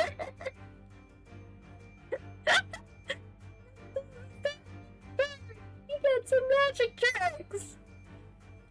AG. Okay. AG. He's a stand user. Oh my god. In other words, there's something odd, some ulterior motive for your actions. A cane which you unwittingly clutched to your person exhibits an incontrovertible contradiction. Yeah, the initials. What's the uttered rot? I've had this cane for years. Contradiction of which I speak, of course, is missing the no, it's not. Is this is the name on it? It's the initials. And of any walking stick would be terminated with a metal ferrule to protect the wooden tip. And yet, detailed analysis shows the wooden tip of this stick is to be utterly bare. Therefore, there is only one conclusion. The rod that you hold in your hand, which appears to be a walking cane, is in fact no cane at all. Oh? You recoil, sir. Wrong. And in your recoiling, you inadvertently facilitate the answer of the next conundrum to present itself. Namely, what is the truth behind this rod you bear? Yes, your reaction betrays the truth. The handle which you evidently would like to conceal is the key to understanding this riddle, you see. For the moment I saw it, my suspicions were aroused. What walking cane demands a stout handle, mused I. But of course, as I said, this is no walking cane. No, that rod is the broken handle of a shovel. What? Are you insane? And now, having determined his undeniable truth, the conclusion is clear. Your true motive for coming here was to take employment at his establishment in order to excavate the ground beneath the premise. What a calculated crime you have conceded, sir. A wickedly calculated crime. What? The tunnel underneath the pawnbrokery. Yes, of course. Yeah, great crime, okay. Now, Mr. Benedict, let us continue. Well, we must expose the details of this elaborate crime you have planned. This is utterly absurd. You suggest that I, gentlemen, intend to excavate the ground beneath this pawnbrokery with a broken shovel. What on earth do you propose I could expect to find there? Some long-forgotten treasure, I suppose. Save for such a fanciful theory, what possible reason could I have to do as you say? Oh, but there is ample reason. As you are only too well aware, Mr. Benedict. And your furtive glance is more telling than I could have hoped. What? Let us consider what would motivate a man to infiltrate a shop such as this and covertly dig beneath its floors. Answer is real, but the council notice on the counter by which your eyes were inadvertently drawn. Or was he looking again? This letter gives notice of public works to be carried out in the local area. And according to the unclosed plan of the upcoming sewerage works, beneath the shop runs a sewer that joins another, one that runs under the bank on the opposite side of the road. This madness has entered the sewers now, is it? By excavating the ground beneath our feet, you would gain access to the waterway. That flows in very close proximity to the great vault of the financial institution opposite. What are you? In summary, sir, you're giving him, like... Shams, you're way too good at planning a heist. This is what I'm learning. Shams is way too good at planning a heist.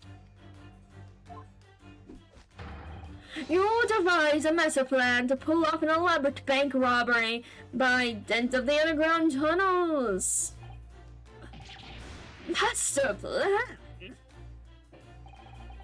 Which brings us at last to the final chapter of this lurid scheme. With what plunder did the thief hope to make off from the underground vault of the bank? Are you quite serious? Having consulted with Scotland Yard some days ago, I happen to know the answer. But naturally, the answer is no secret to you, is it, Mr. Benedict? I have no idea what you are talking about. Allow me to present a further interesting piece of evidence. You see, the picture postcard tells us all we need to know. Oh yeah, the big event thing gonna happen. I forgot about that. When is that happening? I don't know when that's happening. A postcard of the great exhibition. I'm afraid you've quite lost me. Currently in the final stages of preparation, the great exposition will soon be underway, and the government has provided extra funds to complete its centerpiece, the Crystal Tower. Funds that currently sit in the vault of the bank on the other side of this road. Pardon? Yes, the considerable crime you have been contemplating. It is the fact of that which sits in the vault of that bank, the special reverse funds for the great exhibition. Of course, it is top secret police information, so keep it under your hat, please. Show! That you got. Oh my god! Not only is his deductions incorrect, but he just revealed sensitive police information. Oh my god! Oh no! Oh no! The steal the great exhibition's reserve funds. Okay. I must conclude Sherlock Holmes' great deduction of this pawnbroking puzzle.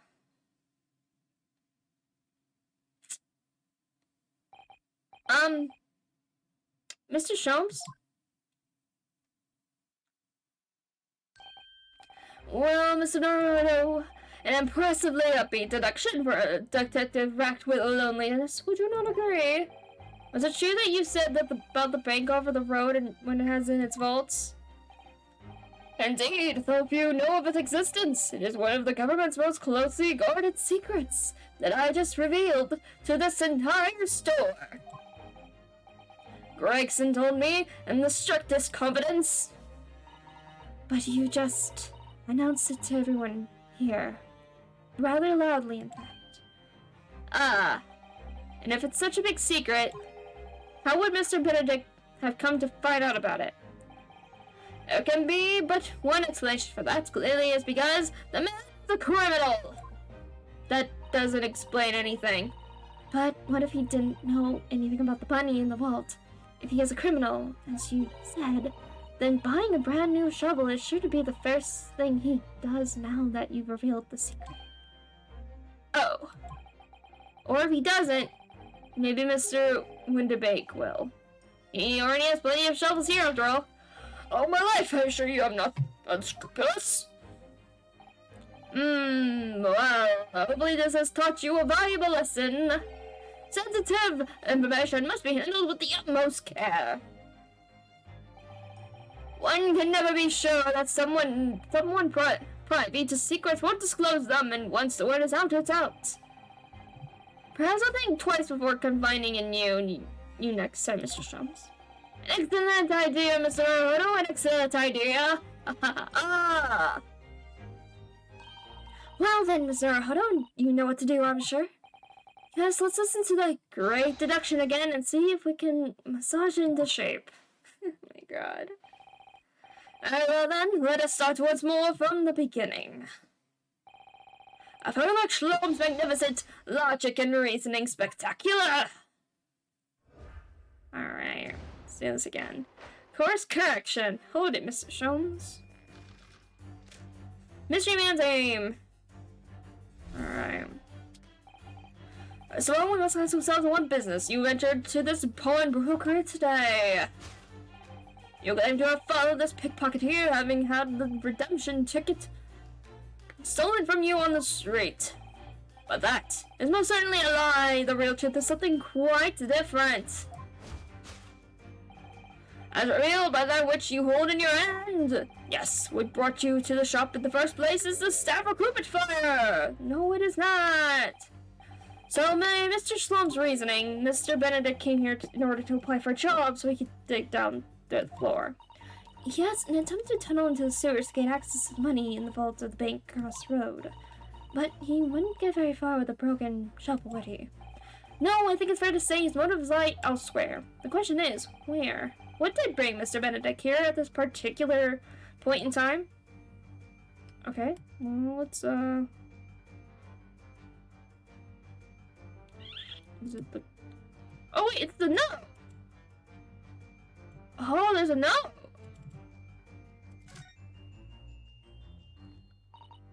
Oh, look at all those scribbled notes on the back of the flyer here. I don't believe it.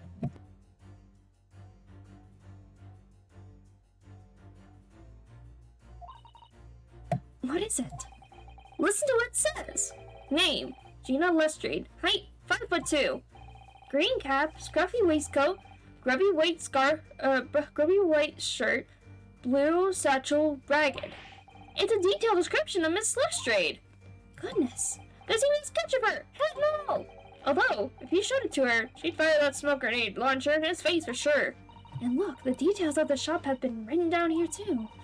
Winnipeg's Pawnbrokery, Baker Street, redemption deadline, 15th of April, which is today's date. Why would Mr. Benedict have all that information scrawled on the back of that piece of paper?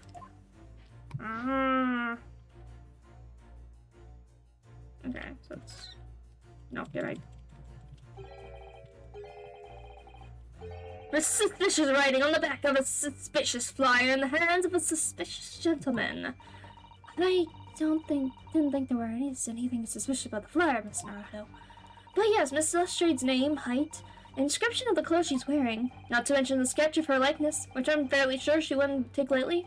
And today's date too. Redemption deadline, 15th April. We can't let this go, can we? It's far too suspicious. Okay, can I... How do I... What is that? What is it? What's the... R? There we go. Info about Lestrade. Yes, what brought you to the shop in the first place is the info about Miss Lestrade. Quite so, my dear fellow, it appears that the writing and sketch on the reverse of the flyer pertain to the pickpocket Miss Lestrade and to Mr. Willoughby's pawnbrokery shop. Ah! You originally told us that you had merely given chase after Miss Lestrade stole the redemption ticket from you. But that's, is a thinly veiled lie. It is the information on the back of the flyer that led you here today, by which I mean here to Winterbank's pawnbrokery, and today, the redemption deadline of that overcoat. So you have waited outside for the young girl matching the description you have written down to arrive. And you have gone to some lengths to hide the reason for your pursuit of Miss Lestrade. In other words, there is some ulterior motive you have for your actions. The cane which you unwittingly clutch in your person exhibits an incontrovertible contradiction. It's utter what? I've had this cane for years. The contradiction of which I speak is, of course, the missing pearl.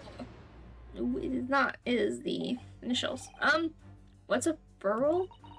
It's the metal cap commonly found on the end of a cane, Mr. Naruto. Ah, the bit that makes a nice clacking sound on the pavement? Yes, exactly, and Mr. Sholmes is right, it appears to be missing on this cane. But it doesn't actually look broken, does it? No, it doesn't, though the gentleman certainly did recoil when Mr. Sholmes identified the cane as suspicious. In other words, there's something secret about the cane that Mr. Benedict would rather we don't know. Yeah, it's the initials. Look here, Miss Sato. There are some letters on the handle. Yes, those must be initials, I think. In the West, it's customary for people to engrave their belongings with the first letters of their names. So Herlock Sholmes would be HS, you mean? That's right. And the initials on this cane, obviously... Oh. AG. Why does it feel as though that's not quite right? What's that? Yeah, the initialing is incorrect. The contradiction of which I speak is, of course, the initialing. A most astute observation when you say, Mr. Egbert Benedict. We all like to believe, sir, that your initials are EB.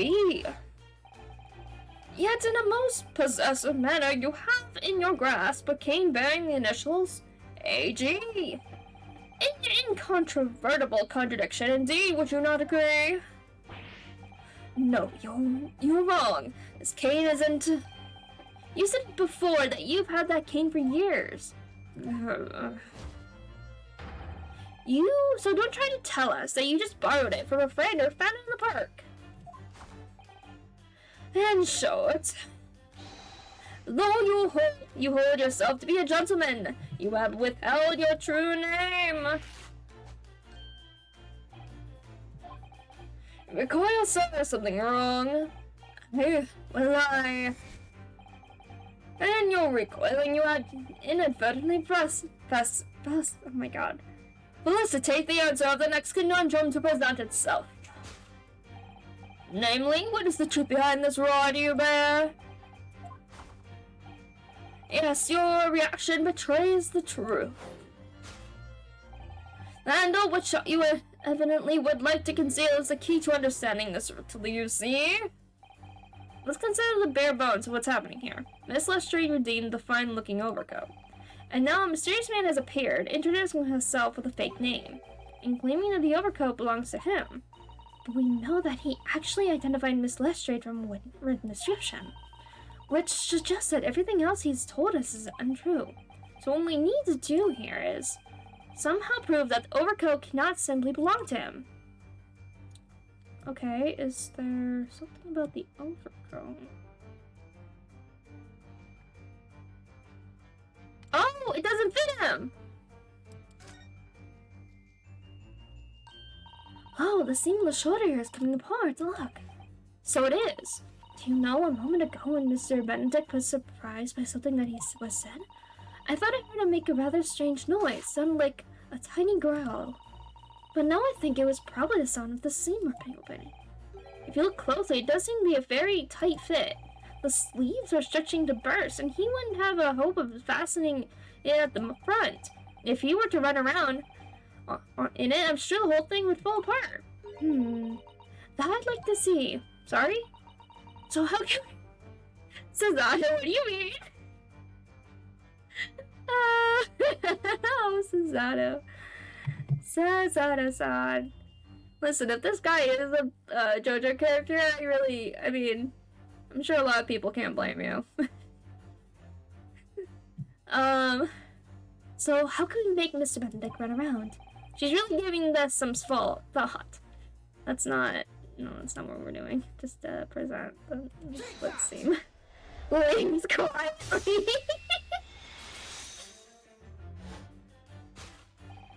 The split scene, which you evidently would like to conceal, is the key to understanding this riddle, you see. Yes, because the overcoat is rather obviously a poor fit. Having forced it over your broad shoulders, the seam is already breaking apart. My suspicions were aroused from the outset. Shut up, you. Which you so boldly lied about your name and so boldly wielded this pickpocket. Ugh. This catalog of untruths has all been for one very specific purpose. To steal the article that the young girl redeemed from Mr. Windibank. Oh. But what really hurts me is this. The considerable crime I initially mentioned has been considerably curtailed. Oh my god. To abscond the redeemed... Yeah. Alright. Now, Mr. Benedict, let us continue. Or you must expose the details of this elaborate crime you haven't planned. This is utterly absurd. You suggest that I, a gentleman, designed a ways to flinch some tawny article of pawnage? Have you forgotten that I redeemed the article in the proper manner using the watchword? Had I not been the one to deposit it in the first place? How could I possibly have known the relevant details, Mr. Pass? Oh, but the watchword can be discovered. As you are only too aware, Mr. Benedict. And your furtive glance is more telling than I could have hoped. But let us consider how one might come to learn a secret watchword relating to the pawned property of another. The method that's revealed by the council notice on the counter. No, it is not. It is something else. The direction of the deduction must change rather dramatically now, I think. Yes, no more talk of tunneling into the sewers, which is a pity because it all sounded rather exciting. It did. Anyway, you can't deny that this mysterious gentleman did know the watchword. Yes, Professor. If you didn't know that word, Mr. Windibank would never allow you to redeem the article. Or looking at it another way, if you did know that word, Mr. Windibank would allow you to redeem the article whether it was yours or not. The question is, could this gentleman have found the watchword out somehow? Okay, what about the book? Dog. Okay. No, alright, what's that? Look at this! Oh, is it? Oh my god. Is it like one of those, we had this happen in Danganronpa in the first case where when Saika wrote a note down, and then but she took the, the top note off, but the paper below it still had kind of indents of where she wrote on the paper before. So what if Mr. Windibank had wrote that down with information and then tore that paper off, and then somebody came in and just, with a little bit of charcoal or whatever and figured out what it said on the note.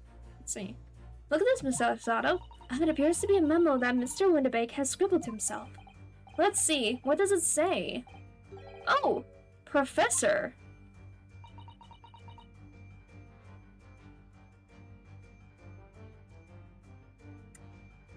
Did he write these down so he wouldn't forget, like, what passwords he needs to listen for? I don't know. Mr. Windermake must make a note of the watchwords his customers give him right before their eyes. And an alarmingly clear script as well.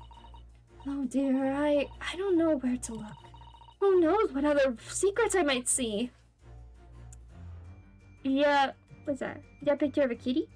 Oh, it's a kitty with a snowman. Or is that a snow kitty? It might be a snow kitty. God! Can I look at that? I'll look at it. This is Winderbank's gun. Yes, loaded with only one bullet, he said. It would appear that being a pawnbroker is a very life-or-death profession. That might just be this particular establishment. Okay, so, notebook, notelet.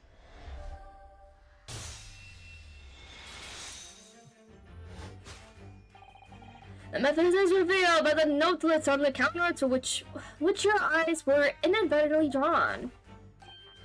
Yes, the broker here follows the same procedure whenever a customer comes to redeem an article. He asks the customer for the watchword and notes down the response uttered on a notelet he has to hand. Oop, I didn't mean to press that. And he consults his ledger and confirms whether or not the watchword matches that of the article in question. I would expect nothing less of a diligent pawnbroker. But his diligence clearly has its disadvantages. What are you talking about? It is increasingly apparent that you were present at the shop before your accusation against Miss Lestrade. In all likelihood, you followed her inside and then observed her talking to Mr. Winderbank. When the diligent broker made a note of the watchword, as is his common practice, you observed him writing the word Professor on the notelet beside the ledger. And that, sir, was the master plan you devised to steal the pawned article from the young Miss Lestrade. Master plan? Which brings us at last to the final chapter of this lurid scheme. Why would you go to such lengths to redeem that particular article from this pawnbroker? Are you quite serious? For an ill-fitted overcoat hardly seems to justify the effort, much less a worthless music box disc. But naturally, you had a very good reason to make them yours, didn't you, Mr. Benedict? I have no idea what you're talking about. Allow me to present a rather interesting piece of evidence. I was saying this picture postcard tells us all we need to know. No, that's not it. The article we're talking about are the overcoat and the music box disc that was in one of the pockets, which according to Mr. Winderbank isn't worth a penny. And yet this man went to such lengths to steal them. Why? I wonder if perhaps we already have the evidence we need to explain our Naruto. Could we? Really? I'd better have a thorough look through all the evidence we collected. No, that's not the button. Okay, evidence? So the music box disc?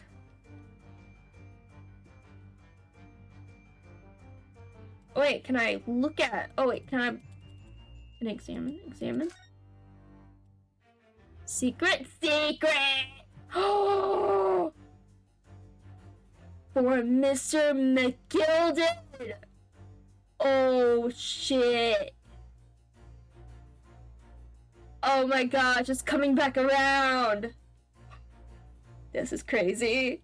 Oh my god, okay. Oh, there's a little scrap of paper stuck on the reverse side of the disc, look. And scribbled a word or two, it looks like somebody's name. McGilded. McGilded? It couldn't be!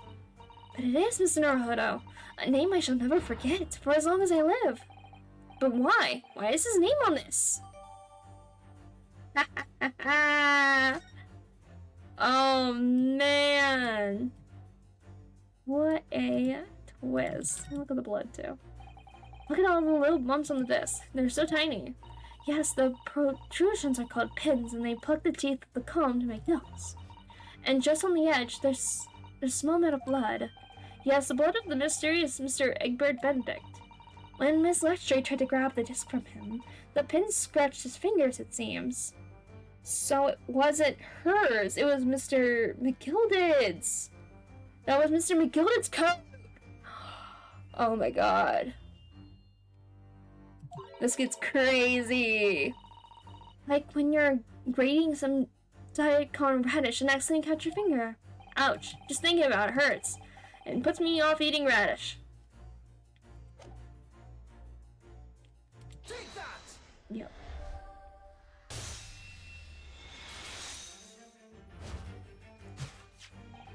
You see, this music box disc tells us all we need to know. What's that on the back? It reads, for McGilded. Ah, Mr. Magnus McGilded. The unfortunate philanthropist who perished in curious circumstances at the Old Bailey 2 months ago. A prominent man in London, those lone-mongering demonstration, a distinct lack of scruples. So, you're an associate of his, are you? Or perhaps a subordinate? Mr. McGilded was a man of unusually small stature, in fact. Oh wait, no, it's me. It's not stature, in fact. He was precisely the right size for the overcoat that you squeezed yourself into. Yeah, that's true. He's also, yeah. Your true identity remains shrouded in mystery, Mr. Egbert Benedict. Oh, I didn't mean to do that. So it said AG, so is he maybe McGilded's son? That would explain his whole outfit going on. And he has a horseshoe! Like, God. It's a magical leprechaun stand! I knew it all along! But the final conclusion here is crystal clear! The reason you came to this pawnbrokery today!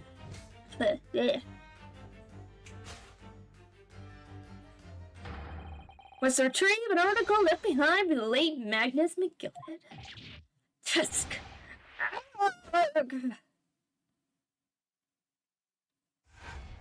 Alright.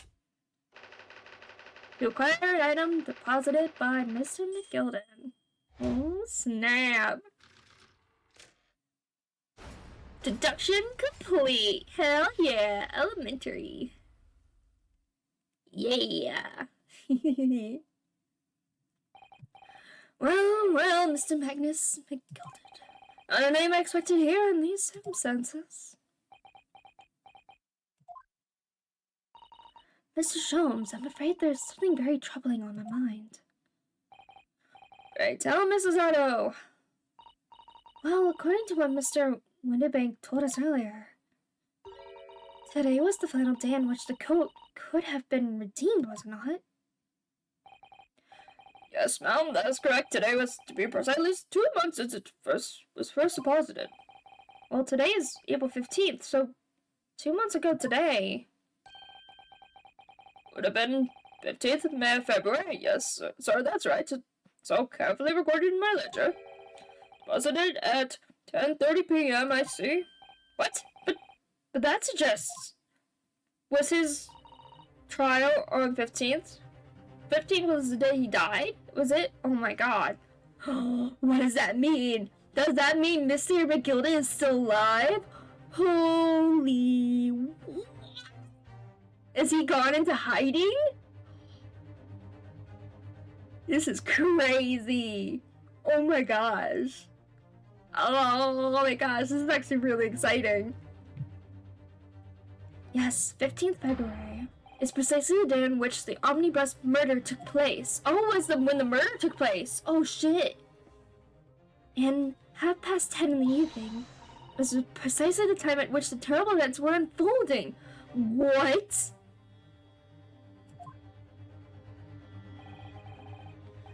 Suggestive is not the word. It would seem the matter is entirely beyond coincidence. What does that mean?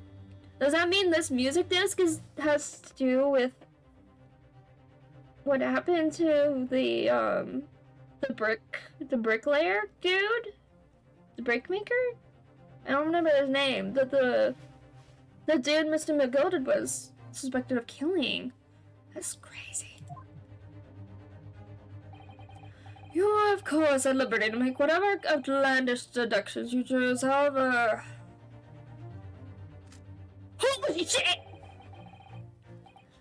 Oh shit! Oh shit! Fuck! Oh shit! I must insist you hand over the music box disc.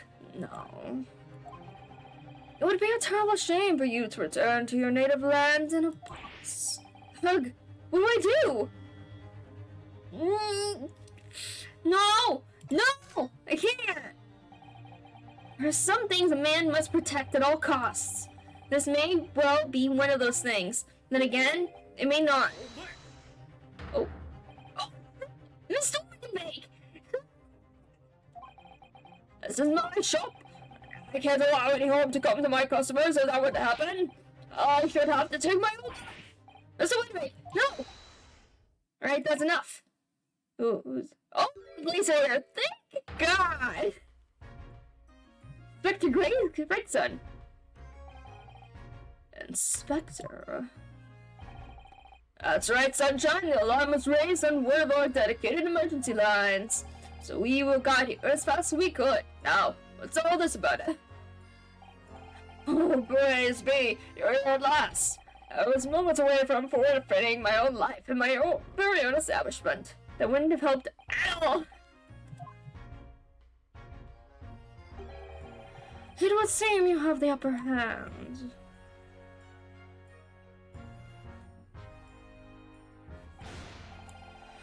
Right, you have got some explaining to do. I don't appreciate being bothered with some petty argy-bargery. Petty? Mr. Windenbank barely nearly met with his end.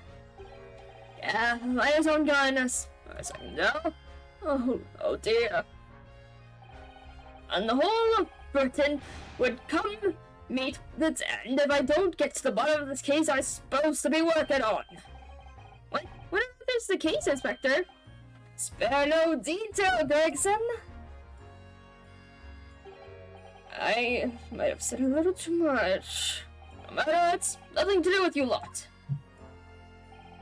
Anyway, so you're going to come with me down to the station.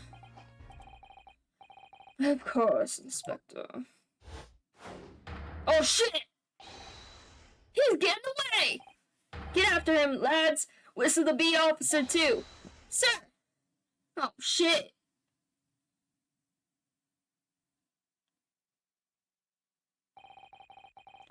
There's been a spat of thefts at pawn shops around here recently. So we fitted emergency buttons underneath the counters for brokers to let us know when there's trouble. Oh, Inspector, I was so very worried there for a while. Very worried indeed. Now then, Mr. Permanently ill in the morning. Oh, yes. So I'm wearing black all the time. I bet I know who the B officer is. Oh gosh. I don't know. I'll be taking that whatever it is of the codes down to the yellow. Thank you very much. I know. Oh, yes, of course. No, don't give it him. It's mine, that is mine. I'm sorry, miss. But anything belonging to McGilded has to be taken in as evidence now. As evidence? Oh, shit. If the police demand something as evidence, my dear fellow, we have no choice but to copulate. It's all yours, Inspector. God.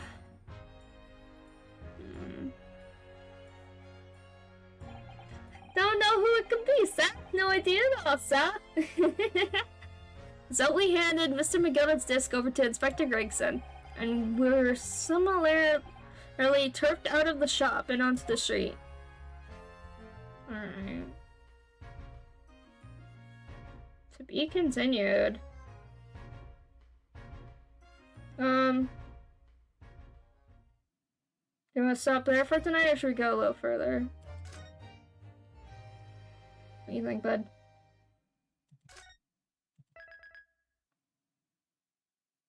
Can you make like a chat box thing? Okay, we can stop there. Okay, that sounds good. Let me go to the screen. Alright. So that was a lot of fun. We got some more things going on, Mr. McGilda. That's super interesting. I'm excited for that. Really curious what that could be. Very interesting. That was a lot. That was a lot. We got to see a JoJo stand user. Oh man, that was so funny. Good old Miss Lestrade is back. Very curious about who Mr. Benedict actually was. I'm wondering if he was pretending to be... I don't know. I can't say. But his last name is with a G, so I'm wondering if he's a relative of Mr. McGilded, which is very curious. So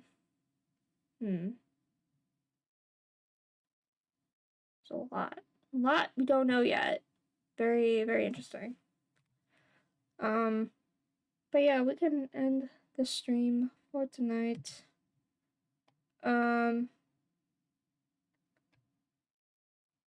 What does it say about the Mr. James Windebeck? Because it was another name of a character from Sherlock Holmes series.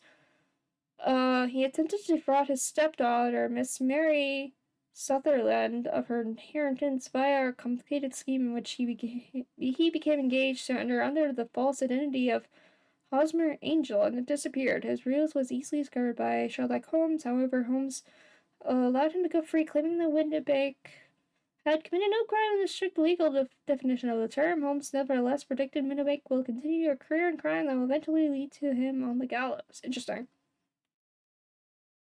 Has to do with someone giving a fake name and stuff. That's interesting.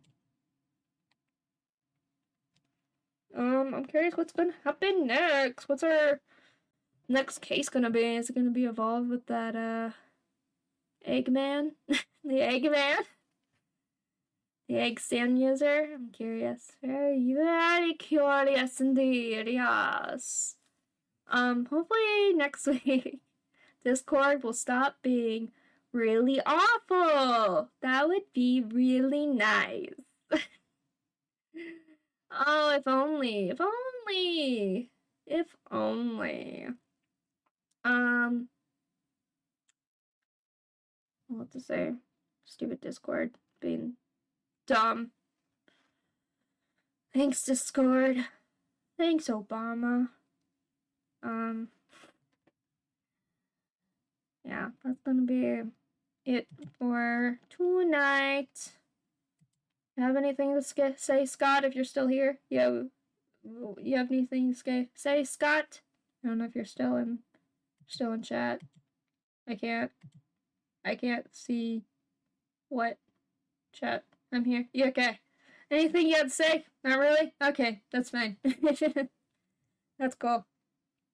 Yeah, hopefully next week we'll get the Discord working. Hopefully it will not be stupid like it is today. Because that was really annoying.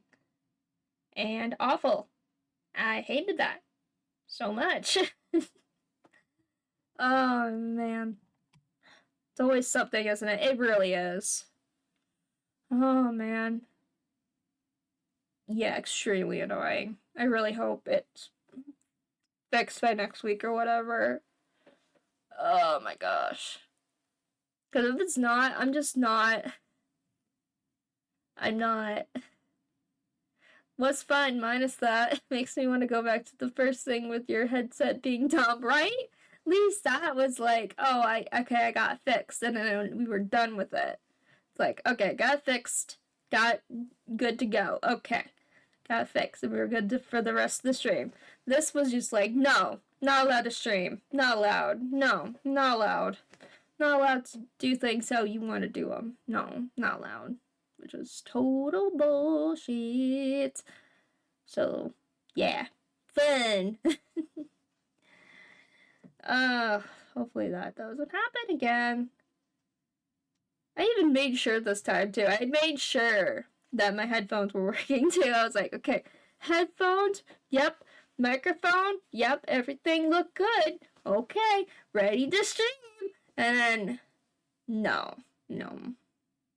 I was even, like, super ready for stream. I got ready, like, an hour and a half before stream to make my little Twitter picture and everything, and made sure everything was all set up and everything, and then had my dinner and all that jazz.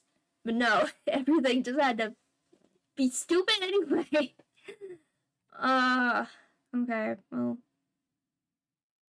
that's enough rambling about Discord messing everything up. Hopefully it's good for next week. Who knows? If not, I might just not stream. I don't know. We'll have to test that or something. Anyway, that's gonna be it for tonight. Next week we shall find out more things going on. Maybe, I don't know. We'll get involved in a new case, I guess. Don't know. Hopefully Mr. Windibank doesn't shoot himself. That would be nice. Yeah, that's it. Good night. Thank you for hanging out, everybody. It was much more lively. I would say it's much more lively of a chat when Scott has to talk through there, but you know. Yeah, no Russian roulette in Britain, please. Yeah, no thank you. No thank you. Please. Oh man, no. We don't need no Russian roulette. No, none of that today. Thank you very much, sir. But I'm surprised we got to see the name Mr. McGilded come back up. That was super surprising and everything. So we'll have to see if there's more about that, or if it's gonna be a whole new thing. Don't know. Hoping it has something to do with a dog, because that's what the title thing had to do with a dog. And I like the idea that there's a dog involved. Because there was a picture of a dog on the counter. Dogs are good. Yeah, that's gonna be it for the night. See you guys next week. Bye.